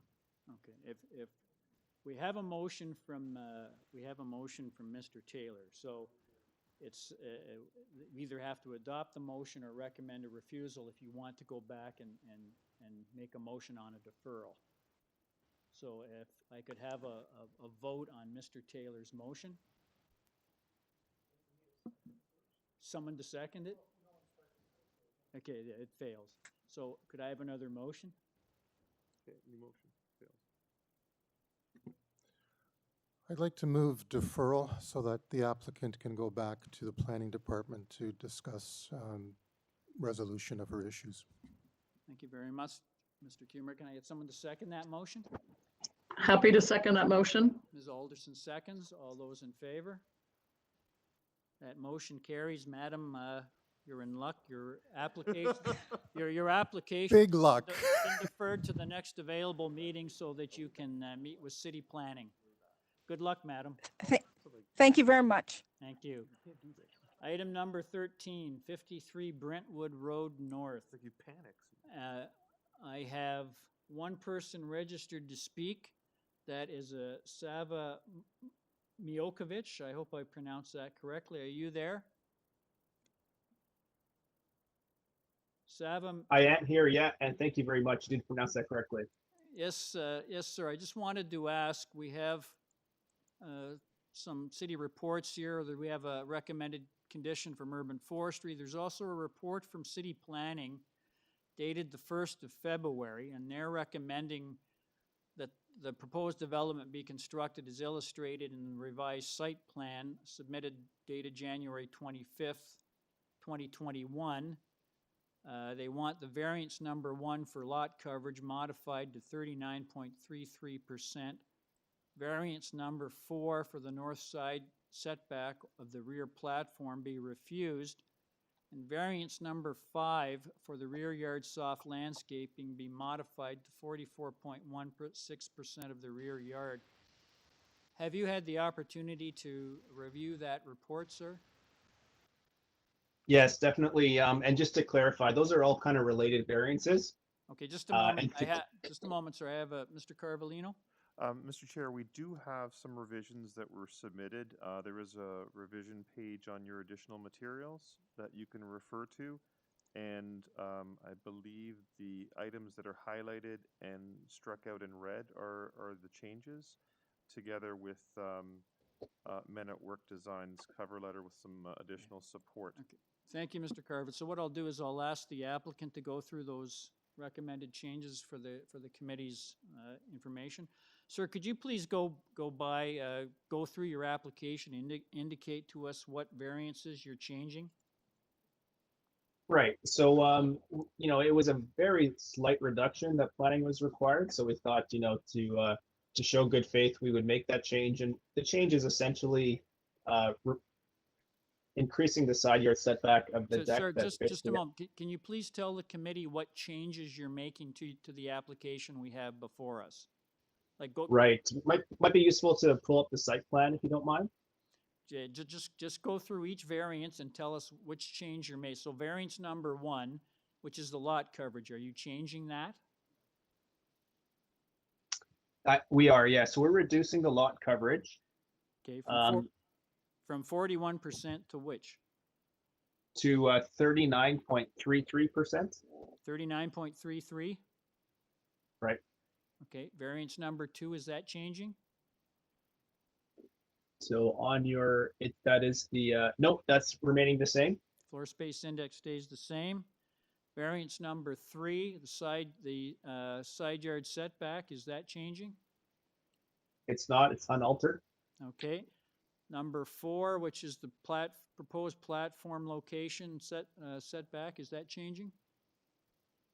That variance has been eliminated. That's the primary alteration we had made. 4 is deleted. And number 5, the rear yard. The new proposed rear yard landscaping would be 44.16%. Okay. So the total, right now it reads the total 42% of the rear yard will be maintained as soft landscaping, and you're increasing, you're making it 44.16. Right. Yeah. Some of what was the deck area will now be more lawn, Okay, so it's thank you. increased. Yeah, I just wanted to go through those so for the benefit of the audience. Okay. Does the committee have any questions of the speaker? There being none, if I could get a motion on this revised application, please.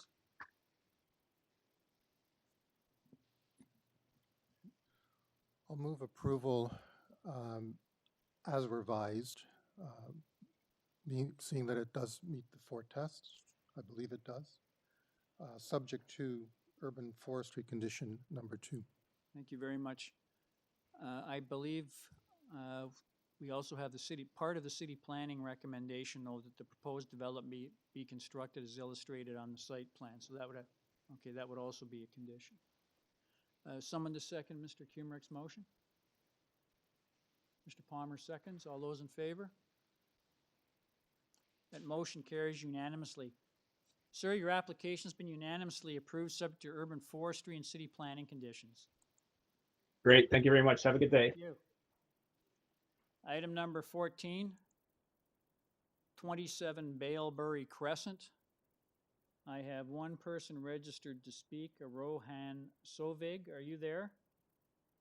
Yep, I'm here. Pardon me, I have 2 persons registered to speak. Mr. Sovig, if you could, I notice that we have no staff comments or conditions attached to this report, but we have someone who would like to speak on your item. So if you could give us a very brief presentation on what you see as the merits of your proposal. Sure, sounds good. So as you said, my name is Rohan Sovig. I'm here representing the agent for the owners of the property at 27 BALEBERRY Crescent. I'll keep my presentation brief, but I am happy to answer questions afterwards. The main thing I wanted to highlight this morning is the history of this application as it relates to what we're applying for today. As you may or may not know, a minor variance application for this property was approved by the Committee of Adjustment in March 2020 for a 2nd-story addition to the existing 1-story dwelling. That proposal is very, very similar to the proposal that is before you today. Following the approval of the minor variance, construction did start on that 2nd-story addition. However, during the construction phase, the building plans were slightly altered to increase the height of the basement by about 1 foot 5 inches to allow sufficient headroom at certain locations after the installation of the HVAC and plumbing fixtures. As a result of these changes, more than 50% of the first floor walls were removed to raise the basement ceiling, which subsequently triggered the proposed development to now be considered a new build instead of an addition. And as a result, it's being treated differently under the Toronto zoning bylaw. In addition to the basement floor height change, there was a slight rejig in the first floor height. It was raised by about 1 foot to 10 feet. And then the height of the 2nd story was reduced by 1 foot to 8 feet. Cumulatively, all these changes to the heights did not result in the overall height of the dwelling increasing, as the height of the roof structure was reduced, bringing the overall height of the building to 9.46 meters instead of 9.49, so slight reduction. Given that the proposed development is now considered a new build instead of addition, again, further variances of zoning bylaw are required. The proposed development still consists of a 2-story detached dwelling with a very similar build form to the home previously approved by the committee in March 2020. And the minor differences in design will be imperceivable from a streetscape perspective. In my opinion, this application is technical in nature and required due to the determination of the new build versus addition. The proposed variances individually and cumulatively pose no adverse impacts on the surrounding uses or the overall streetscape. And the height, the massing, and the scale of our proposal are in keeping with existing build form and in keeping with the form of approval, and as such are minor in nature. If any other questions, I'm more than happy to answer them. Thank you, sir. Does the committee have any questions of the speaker?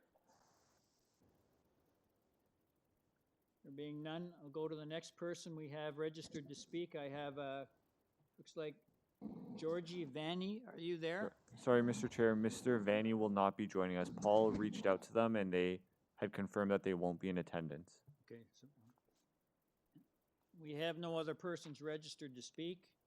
Unless there's any further questions of the speaker, could I get a motion on this application? Please note that there are no staff comments or conditions related to this application.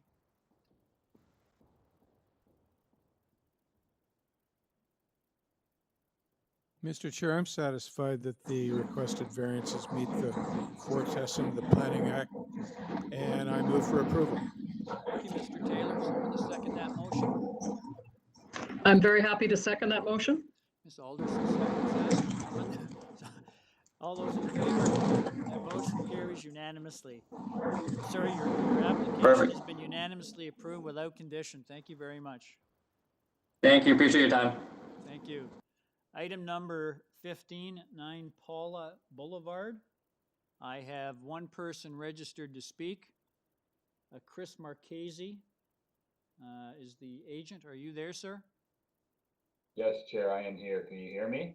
Yes, Mr. Marchese, we can hear you. Can I get your full name and address, please? Yep, full name is Chris Marchese. Address is 900 the East Mall, Suite 300. Okay, thank you, sir. I notice there's no other persons registered to speak on this item, and the only staff comments we have are from Urban Forestry.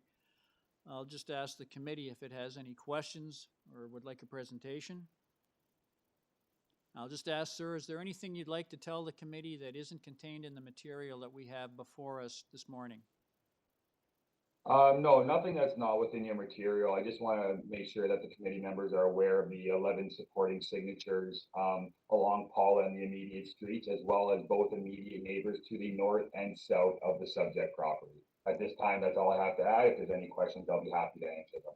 Okay, thank you. There being no questions of the speaker, if I could get a motion on this application, please?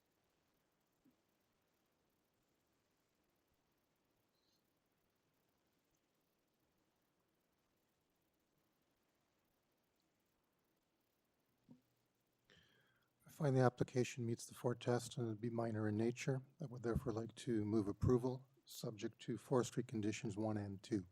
Thank you, Mr. Kumrick. Someone to second that motion?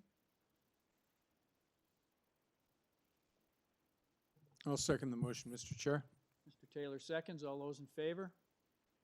That motion carries unanimously. Sir, your application's been unanimously approved, subject to urban forestry conditions. Thank you, Mr. Chair and fellow committee members. See you this afternoon. Thank you very much. Item number 16, 25 Burnhamthorpe Road. I have one person registered to speak, a Monica Kuhn. Are you there? Monica Kuhn, are you there? Yes, I'm here. Can you hear me? Thank you, madam. Can I get your full name and address, please? Sure. It's Monica Kuhn. Address is 14 Sackville Place, Toronto. Thank you, madam. I just note on this application, we have no other persons registered to speak. And we have a report from Transportation Services dated the 2nd of February, 2021. They have no objections to your variance request. I'll just ask the committee if it has any questions or comments. And madam, I just wanted to ask, is there anything you'd like to tell the committee that isn't contained in the material we have before us this morning?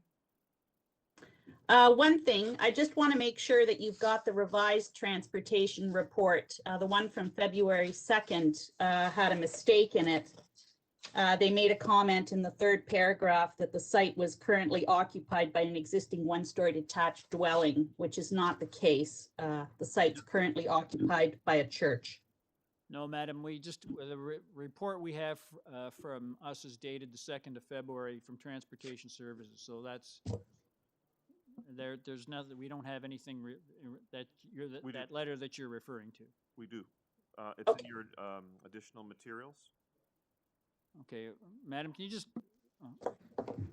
okay.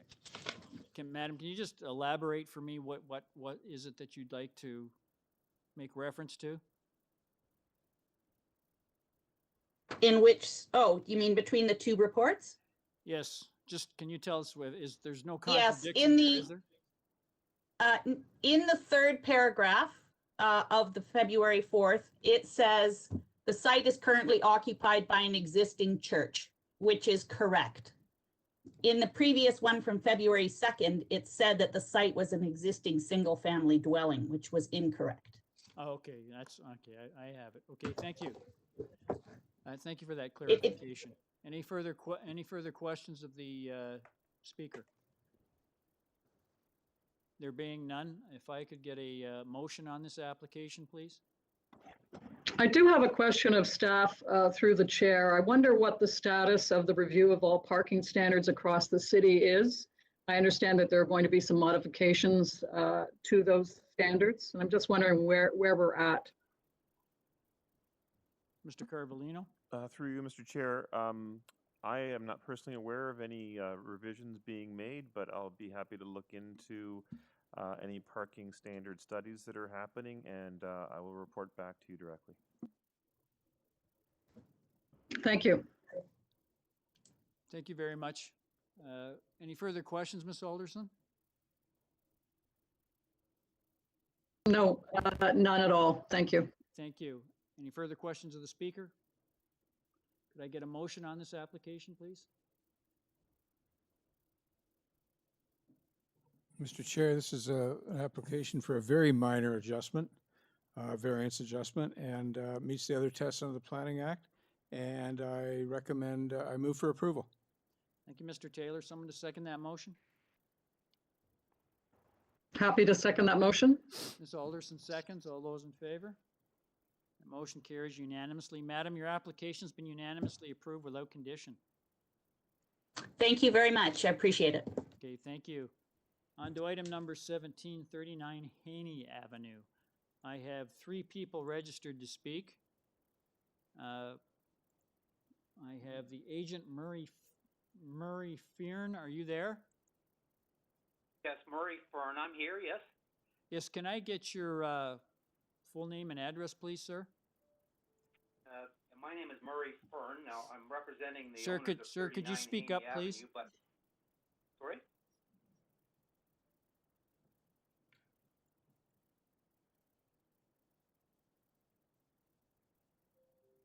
Hello? Sir, can you speak up? We're having trouble hearing you.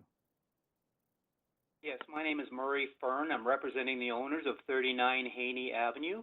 Okay, thank you, sir. Just wanted to ask, we have a report before us from City Planning dated the 29th of January, 2021. Appear to indicate that they have no objection to your application, provided that the proposed development is constructed as illustrated on the site plan as it relates to the proposed side yard width, setback, and front elevation plans to ensure the front porch remains unenclosed and that the canopy, awning, or structure above a platform does not encroach beyond the platform it is covering. Fairly lengthy recommendation.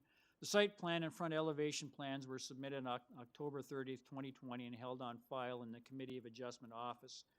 Have you had the opportunity to read that report, sir? Yes, I have. Yes, and I'm fine with that report.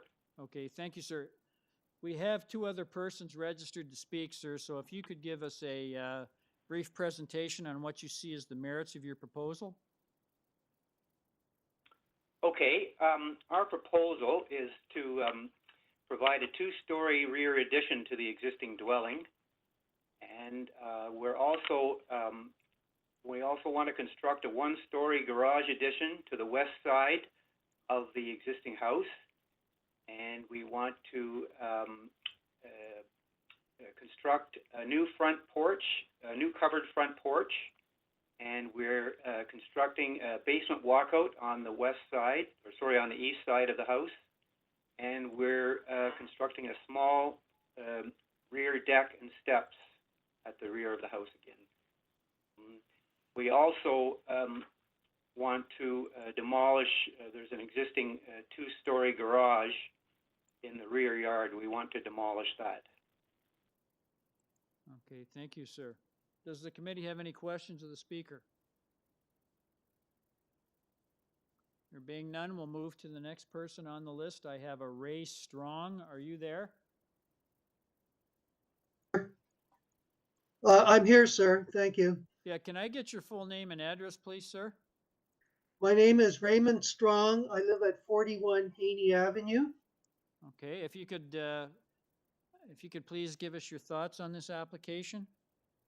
Yes, thank you, Mr. Chairman and committee. First, I would like to thank the committee for allowing me to speak.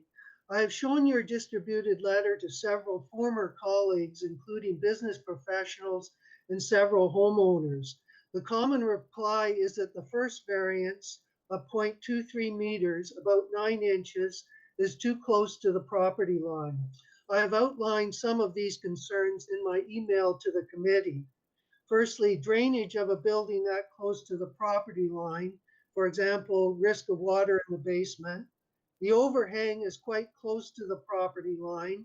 How will this affect drainage and possible eaves troughs overflows? Sir, before you go any further, the committee doesn't deal with drainage issues. Okay. If the application is approved, the applicant will have to submit a lot drainage plan to the building division that ensures that all his stormwater is being managed on his own property.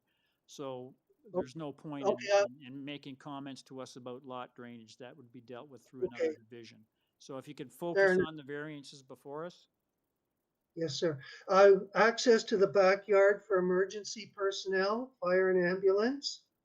There's little room left for a fence that may further restrict access to the backyards and a potential fire spread risk. I'm also concerned that the gas intake and exhaust for 41 Haney would be in the space between the new garage and 41 Haney. There is also a second floor bedroom window on that side. And my question is, does the gas company agree that the spacing is sufficient and safe? The spacing leaves little room for repairs for either dwelling.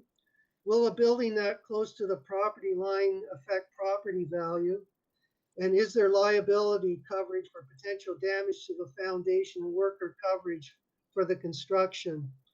I am also worried that the bylaw is in place for reasons I have not considered. I also asked the committee to consider the City of Toronto staff report, sir, that you previously referenced of January 29, 2021, that does express a concern with the 0.23 meter setback in the application review section. I've had good relations with all my neighbors. It's been very stressful for me to even raise concerns. I have lived at 41 Haney for almost 70 years since 1951, excluding some years at university. I believe these houses were designed to have garages with an offset into the backyard to have proper space for cars to park in them. Thank you for your attention, and before I forget to do so, I wish to thank the city staff for their assistance in arranging for the Committee of Adjustment to address my concerns. Thank you, sir. Thank you. Any questions of the speaker? I've got a couple Palmer? questions for the speaker. Would you be prepared to give permission to the applicant to enter onto your property for maintenance?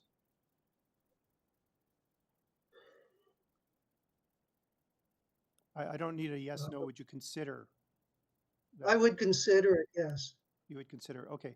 Do you know, I'm looking at the site plan which shows the existing two-car garage, which looks to have a similar setback, might be off by a couple of centimeters.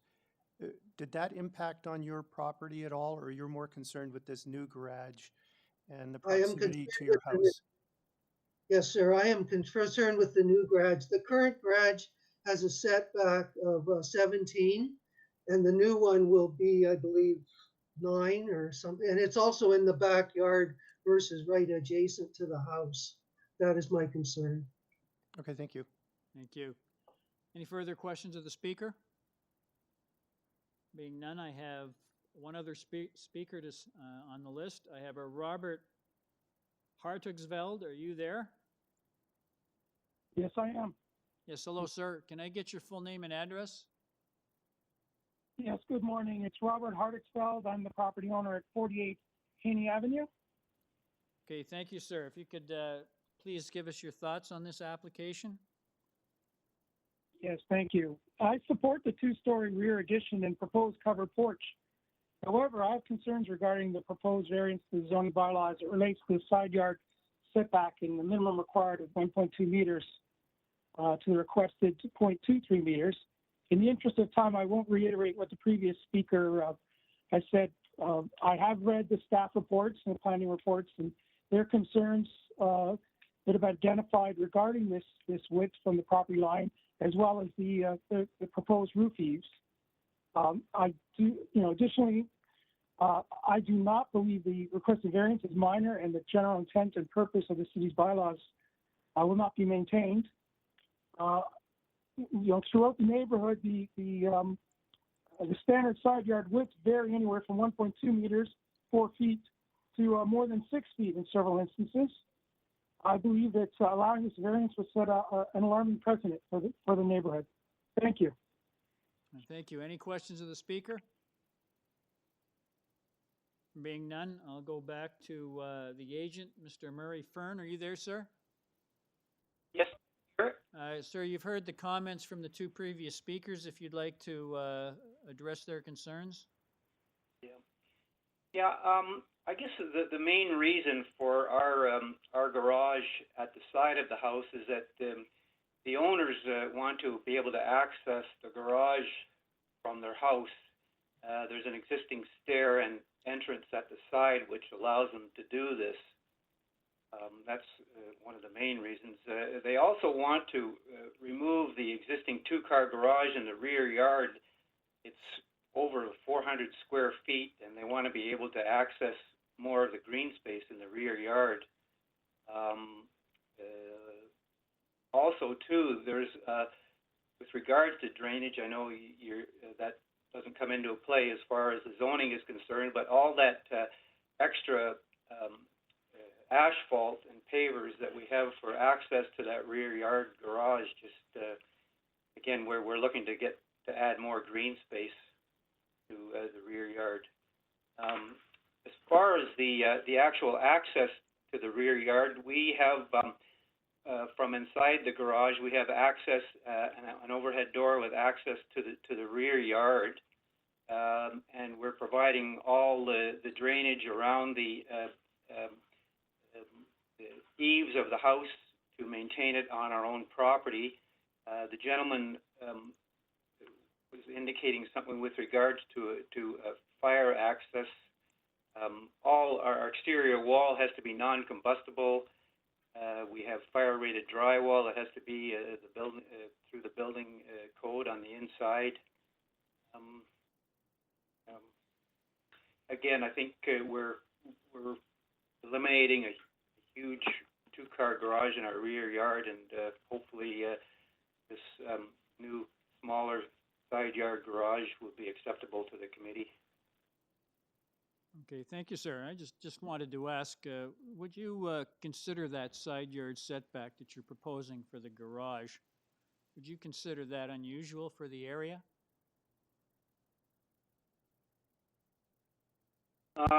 Well, to be honest with you, I'm not sure. I know up the street, 2 houses up, they have a garage on the side yard. I'm not sure what the setback is from the property line, to be honest with you.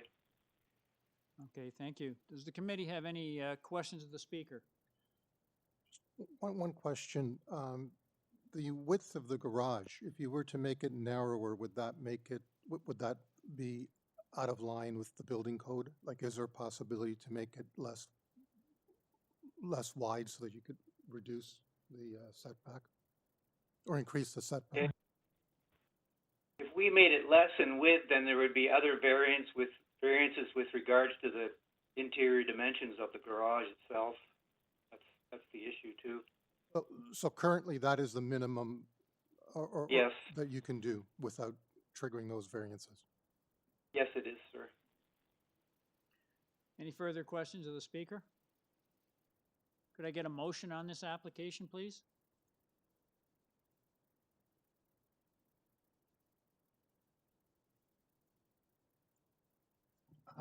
Would like clarification from staff. Can we approve some of the variances and not approve all of them?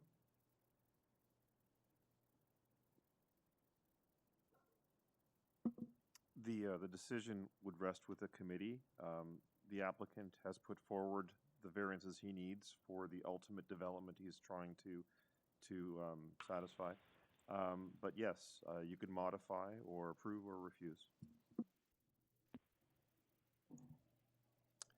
Okay, I'm going to move a motion to approve variances 2, 3, and 4 and refuse variance 1. Variance 1 is not minor in my nature. That's a functional encroachment on the neighboring property without permission. So I don't see that as minor. The other variances I see as minor and meeting the 4 tests of the Planning Act. Thank you, Mr. Palmer. We have a motion for Mr. Palmer to refuse variance number 1 and approve variances 2, 3, and 4. Do I have someone who'll second that motion?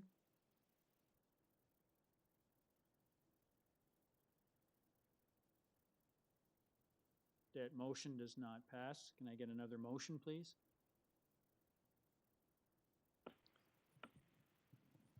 Mr. Chair, I find that the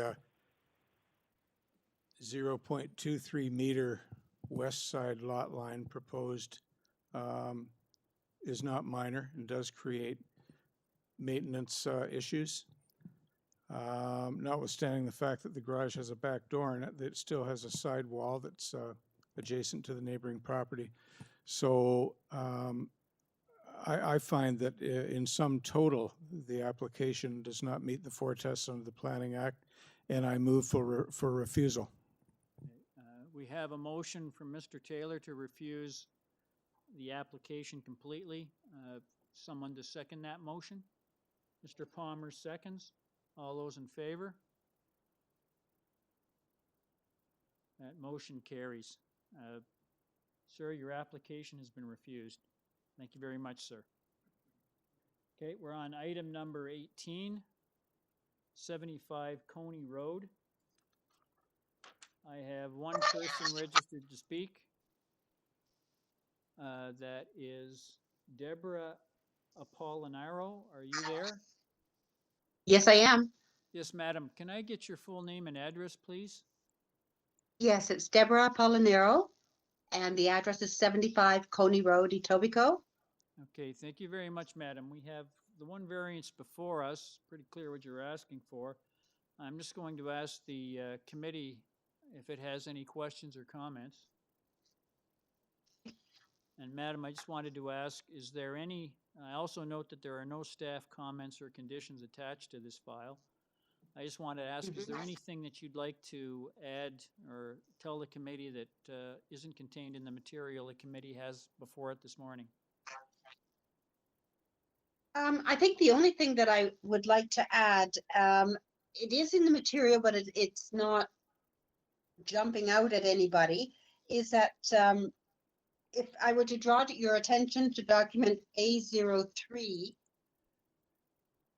which is the existing floor plan, on the west side of the house, there is an existing structure, which is a small porch and stairs giving access from the side yard into the kitchen. So this is a cement structure. It measures 6 feet 5 inches along the house and 44 inches wide. So with the proposed walkout and along with the wall that will go with that, the new walkout will only be 2 inches wider than that existing cement structure that's already there. Okay, thank you, madam. Is there any questions of the speaker? There being none, could I get a motion on this application, please? I'm happy to put forward a motion. I believe it meets the 4 tests. It's minor in nature and desirable, and I move to approve. Thank you, Ms. Alderson. Someone to second Ms. Alderson's motion? Mr. Kumrick seconds. All those in favor? Motion carries unanimously. Madam, your application has been unanimously approved. Thank you very much, without condition. I thank you too. Thank you. Now on item number 19, 50 29th Street. I have 4 people registered to speak. The agent is an Antonella Ferrone. Madam, are you there? I am here, thank you. Thank you, madam. we have 3 other people registered to speak on this application, so if you could please give the committee a presentation on what you see are the merits of your proposal. Now, before you start, I just wanted to ask, there's recommended conditions from urban forestry. There's also a report from the 2nd of February from Transportation Services indicating that they have no objections to your application, but there's some conditions they're recommending. One, that the site plan is revised to reduce the width of the driveway and the front yard parking, as well as the curb cut on 29th Street to align with the garage width. Any walkway must have a maximum width of 1.5 meters. That extends from the dwelling unit to the sidewalk, clearly delineated and denoted as a walkway. The site plans must be revised to indicate restoring any redundant portions of curb cuts. And there's also some other standard conditions with respect to that related to taking out municipal road damage deposits. Have you had the opportunity to read that report? Yes, I have, and I've spoken to Nizreen Boslama of the Department of Development Planning. Okay. I sent her a preliminary site plan, and she feels there will be no issues in satisfying these conditions. Okay, thank you. If you could give the committee a brief presentation on what you see are the merits of your proposal. Yes. Okay, so we have the variances. I'll go in order. The first variance being for FSI. We're permitted 0.35 and requesting 0.65. Through the review process, the Community Planning Department found that similar requests and approvals have been made for this variance, as well as others, resulting in no comments or objections to the application. With respect to this variance, the Committee of Adjustment has approved the following applications that you see on the screen right now. So all were permitted 0.35. 78 29th Street was granted 0.72. 69 29th Street 0.68. 76 29th Street 0.73 and 70 29th Street 0.66. Now the photos you showed on the screen right now are trying to illustrate what is adjacent to, what is the character of the neighborhood as you see those huge developments across the street. These neighbors are staring at 4 stories of solid wall that is 1 block wide. That's just for context. Items number 2, 3, and 4 are setbacks for the eaves and the wall and the platform. All are related, so I'll speak to them as one unit. We're requesting a 0.3 meter setback. As per the objectives of the Long Range Guidelines, the proposed placement of the house and resulting streetscape is in fact sensitive to the adjacent properties while designing within the challenges of the lot. Along the north property line is a mutual right-of-way that cannot be encroached upon. To design a home that is only 6.2 meters wide, we set the new house in the exact location of the existing bungalow. By siting the new house in the existing location, the streetscape is maintained, sensitive to the distance in relation to the adjacent properties. A property line is invisible to the eye as residents go for a walk. The distance between houses on the north side is 2.18 meters. The distance on the south side is 2.16 meters. My clients have spoken to their neighbors at 48 29th Street, and she has no objection. Their neighbor at 52 29th Street has provided a letter of support. The 5th variance is for front yard landscaping, a minimum required of 50, and we're requesting 35.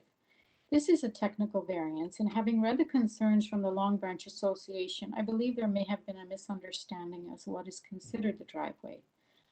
The required easement on the north side is 1.08 meters wide. It occupies 14% of the front yard. This area must be left clear and adversely impacts on the variance presented. If that 14% of hard landscaping could be removed, the soft landscaping proposed would be 49%. If not for this easement, this variance may not have been required. The 6th variance for soft landscaping as required in the front yard, we need to have 75 but propose 57. Again, if the area of the easement, 14%, were added to the 57%, the soft landscaping proposed would be 71%. This is a small lot with a frontage of 6.72 meters. The porch, steps, and walkway are all the minimum necessary to enter the front door. The report from Long Branch Neighborhood Association states on the first line of the second page that, I quote, "This application will increase the impervious surface on this property." This statement is false and misleading. If the committee members will refer to the survey, you will see that almost the entire front yard is paved with asphalt and/or concrete. It's also illustrated in the photographs that they include in their report. The existing soft landscaping is 10%, less than 5 square meters. The last item for parking space width is what we did discuss with Nazreen. So this variance, it's similar to 5 and 6, is a technical variance that is impossible to comply with. As noted, the right-of-way must be left paved. This area is added to the driveway width. Through consultation with Nazreen, I revised the site plan to clearly note the driveway at 3.2 meters wide, the right-of-way noted as a separate area, and it is divided by a 0.5 meter wide walking strip, as suggested in her memo. Madam, can you summarize, please? Yes. Okay. My client, you know what? I can actually, the rest can be commented in my rebuttal. So I'm done, actually. Thank you so much. Okay, thank you, madam. Any questions of the speaker? Being none, we'll go to the next person on our list. I have an Andy Choles. Are you there? I am here. Could I be so bold to allow Mr. Vella, Ms. Carmichael, and Mr. Donald to speak before me? Okay, well, I'll put you down then, sir. Is there Stephen Vella there? Mr. Vella, are you there? Yes, I am. How are you? Yes, can I get your full name and address, please? My name is Stephen Vella. Sir, I live can you at speak up? 42 Ash. My name is Stephen Vella. Can you hear me? Yes. My name is Stephen Vella. I live at 42 Ash Crescent. It's just down the street from 29th Street. Okay, please proceed. If you could open up the LBNA's letter of objection to figure 1. There's a picture on there I would like to show.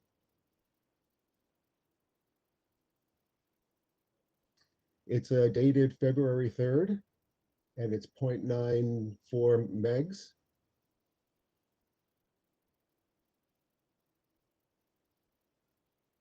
Okay, sir, can you proceed? That's my.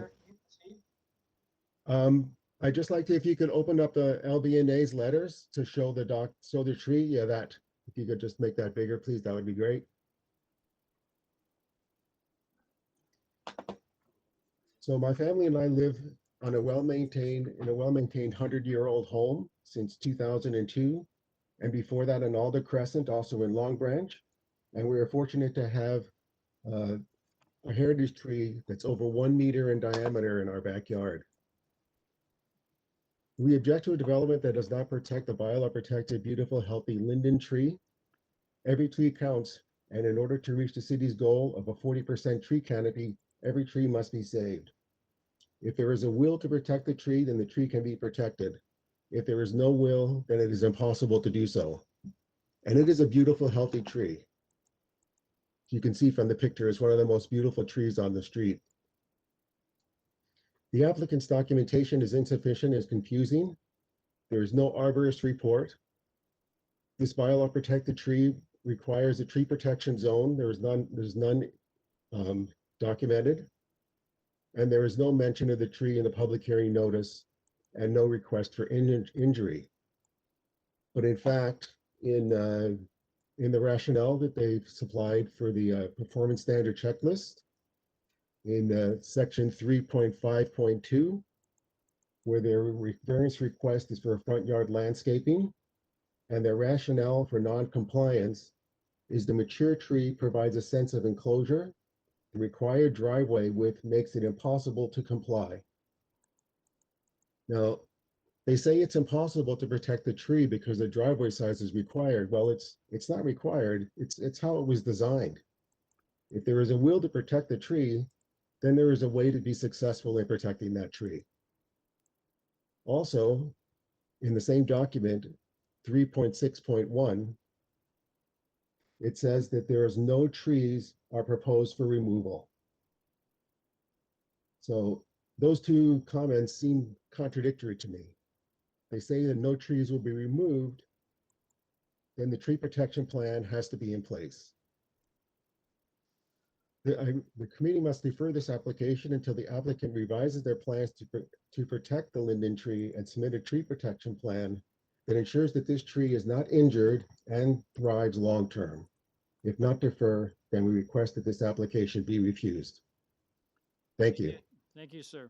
Are there any questions of the speaker? There being none, we'll go to the next person. Sheila Carmichael, are you there? I'm here, thank you. My name is Sheila.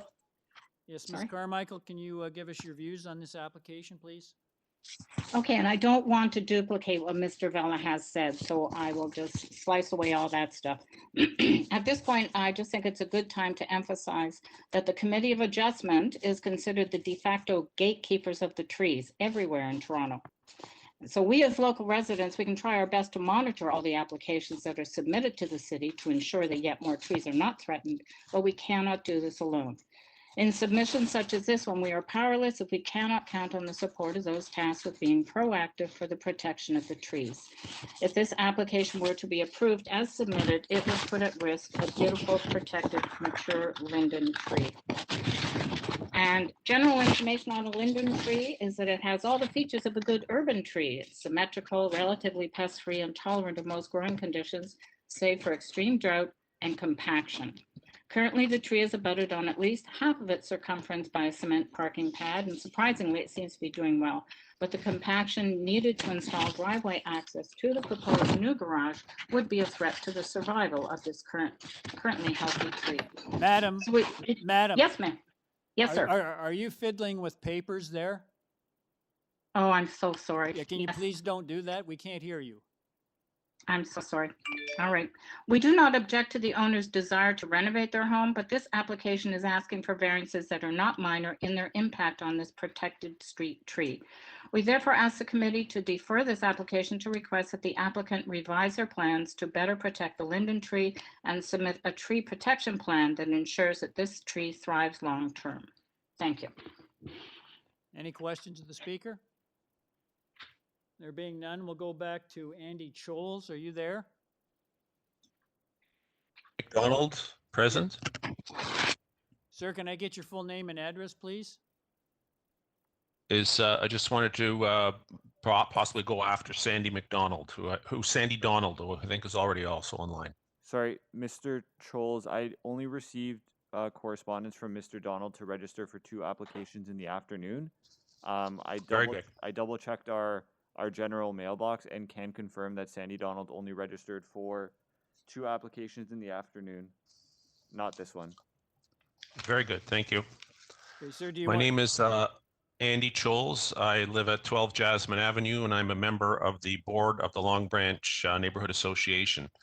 And our motto is to protect, celebrate, enhance the neighborhood of the village of Long Branch. And I'd like to speak today to oppose this application.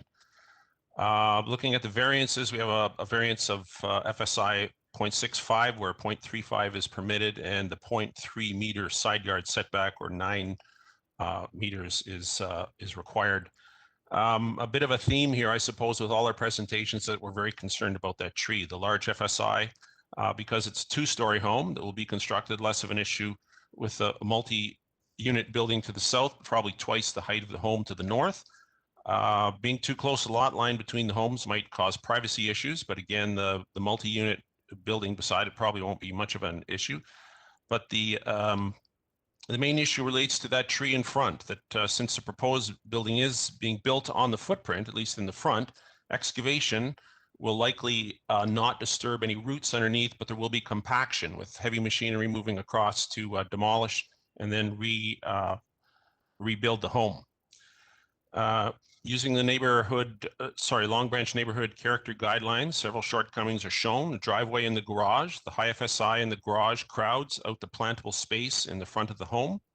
Setbacks and landscape, the city tree has survived despite the driveway and parking pad being around 2 sides of the tree. The application proposes a wide driveway and the garage, which will not improve the conditions for this poor tree. Front yard landscaping, not enough soft landscaping in the front yard has been included in the plan. Ideally, parking should be behind the home to allow for more soft landscaping in the front. On the existing tree, as mentioned before, we have concerns of the health, and there's no arborist report and no tree protection plan. I would recommend that we would respectfully ask that this application be refused or deferred. The approval of the consent would quickly lead to continuation of deterioration of the character on the street, as been experienced on other streets in the greater Long Branch neighborhood. And I might add that this tree is a rather magnificent tree, and it is the only tree for some area around there. So it's quite a spectacular tree and quite a spectacular site. Thank you. Thank you. Any questions of the speaker? There being none, thank you. We'll go back to the agent. Antonella Ferrone, are you there? I just got unmuted. Okay. Thank you for everyone speaking out Ms. about Ferrone, the... yeah, you have the opportunity to address the concerns raised by the previous speakers. Seems to be a lot of concern over that existing tree, if you'd like to address that as well. For sure. Okay. I was a little disappointed in the fact that my clients were not contacted by the neighborhood association that speaks for them. If they had called, my clients would have communicated they have no intention of removing the linden tree. There isn't a discrepancy in my report about whether to save it or not. We do need a driveway, and in fact, the conditions will not be made worse, but in fact improve. As the last speaker noted, we have 2 parking spaces. In other words, the entire front yard is paved. We are not adding paving, we are removing paving. We are removing the ability for that one car to loop around the garage, the tree, and park parallel to the front of the house.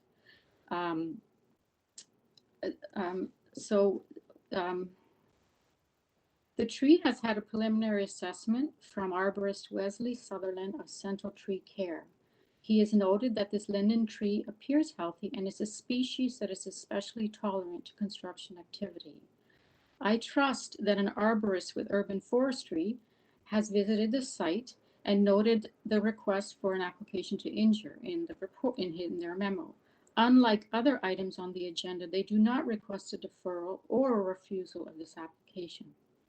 My clients and the arborist both agree with proper construction methods, possible arborist supervision, and review and approval by urban forestry, with the statement made in the letter from Stephen Vella of SEP 42 Crescent, which reads, if there is a will to protect the tree, then the tree will be protected.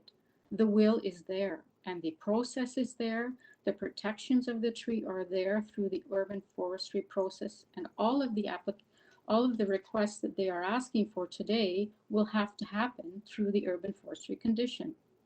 So we believe that this application includes both minor and technical variances, making some of which impossible to comply. And for that reason, and the reasons of the similar methods of development that have occurred and been granted, that this does pass the 4 tests of the committee. Thank you, madam.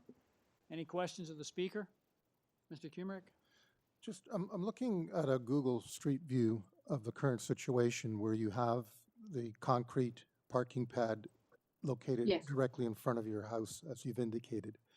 How long has that been there? Oh, I think before they bought it. I don't know. I'm sorry. I don't know. Okay, because there's different shading on the concrete, so some looks newer and some looks older. So I'm just curious if that's, how long ago so it's been there for several years? It has. So the municipal right-of-way is 7 foot 4 inches wide. Current cars don't fit down there. So if both them and their owner and their adjacent neighbors can't drive down the laneway unless they have, you know, a mini car or something super small. So as you can see from the photo you have there, even the neighbors at 52 park in front of the house. They, in fact, cross the property line because of the depth of that. But the bottom line, if you do your proposal, all of that concrete that is to the south of the walkway will be removed. Correct. Okay. Correct. Thank you. Any further questions of the speaker? There being none, could I get a motion on this application, please?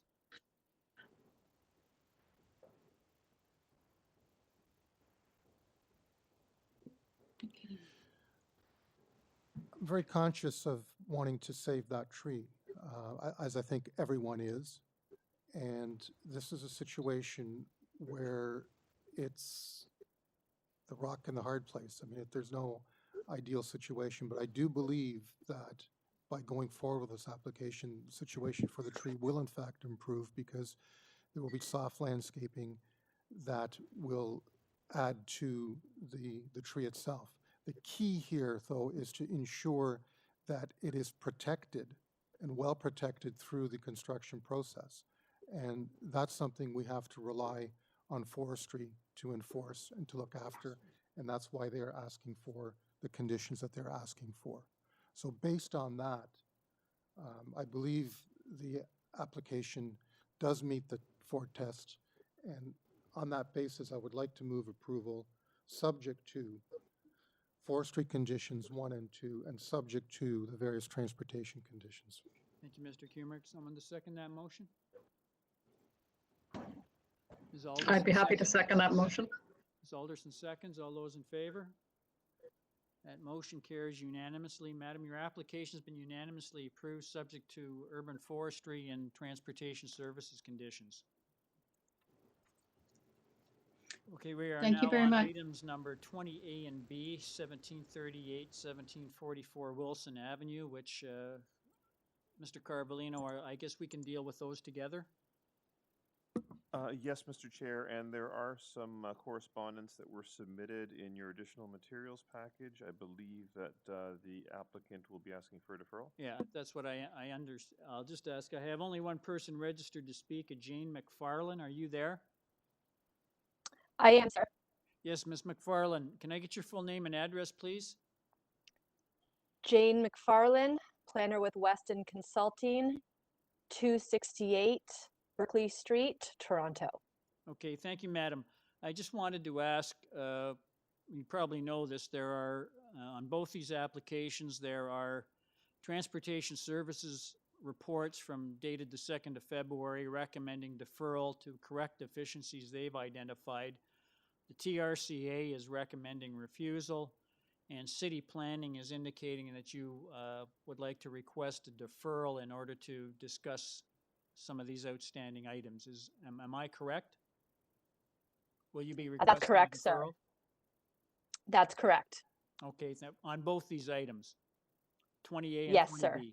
Okay, thank you. I have a motion from the applicant to defer both 20A and 20B due to various concerns identified by planning, transportation services, and the Toronto Region Conservation Authority. Can I get a motion on the deferral, please? I'll move for deferral to allow the applicant an opportunity to consult with city staff. Thank you, Mr. Palmer. Someone to second that motion? Mr. Kumrick, second. Happy. All those in favor? And Ms. Alderson there. Okay, that motion carries. Madam, your application has been deferred to the next available meeting so that you can meet with city planning, transportation services, and the TRCA. Good luck. Great, thank you. Ladies and gentlemen, we are deferred till what time, Mr. Carvalino?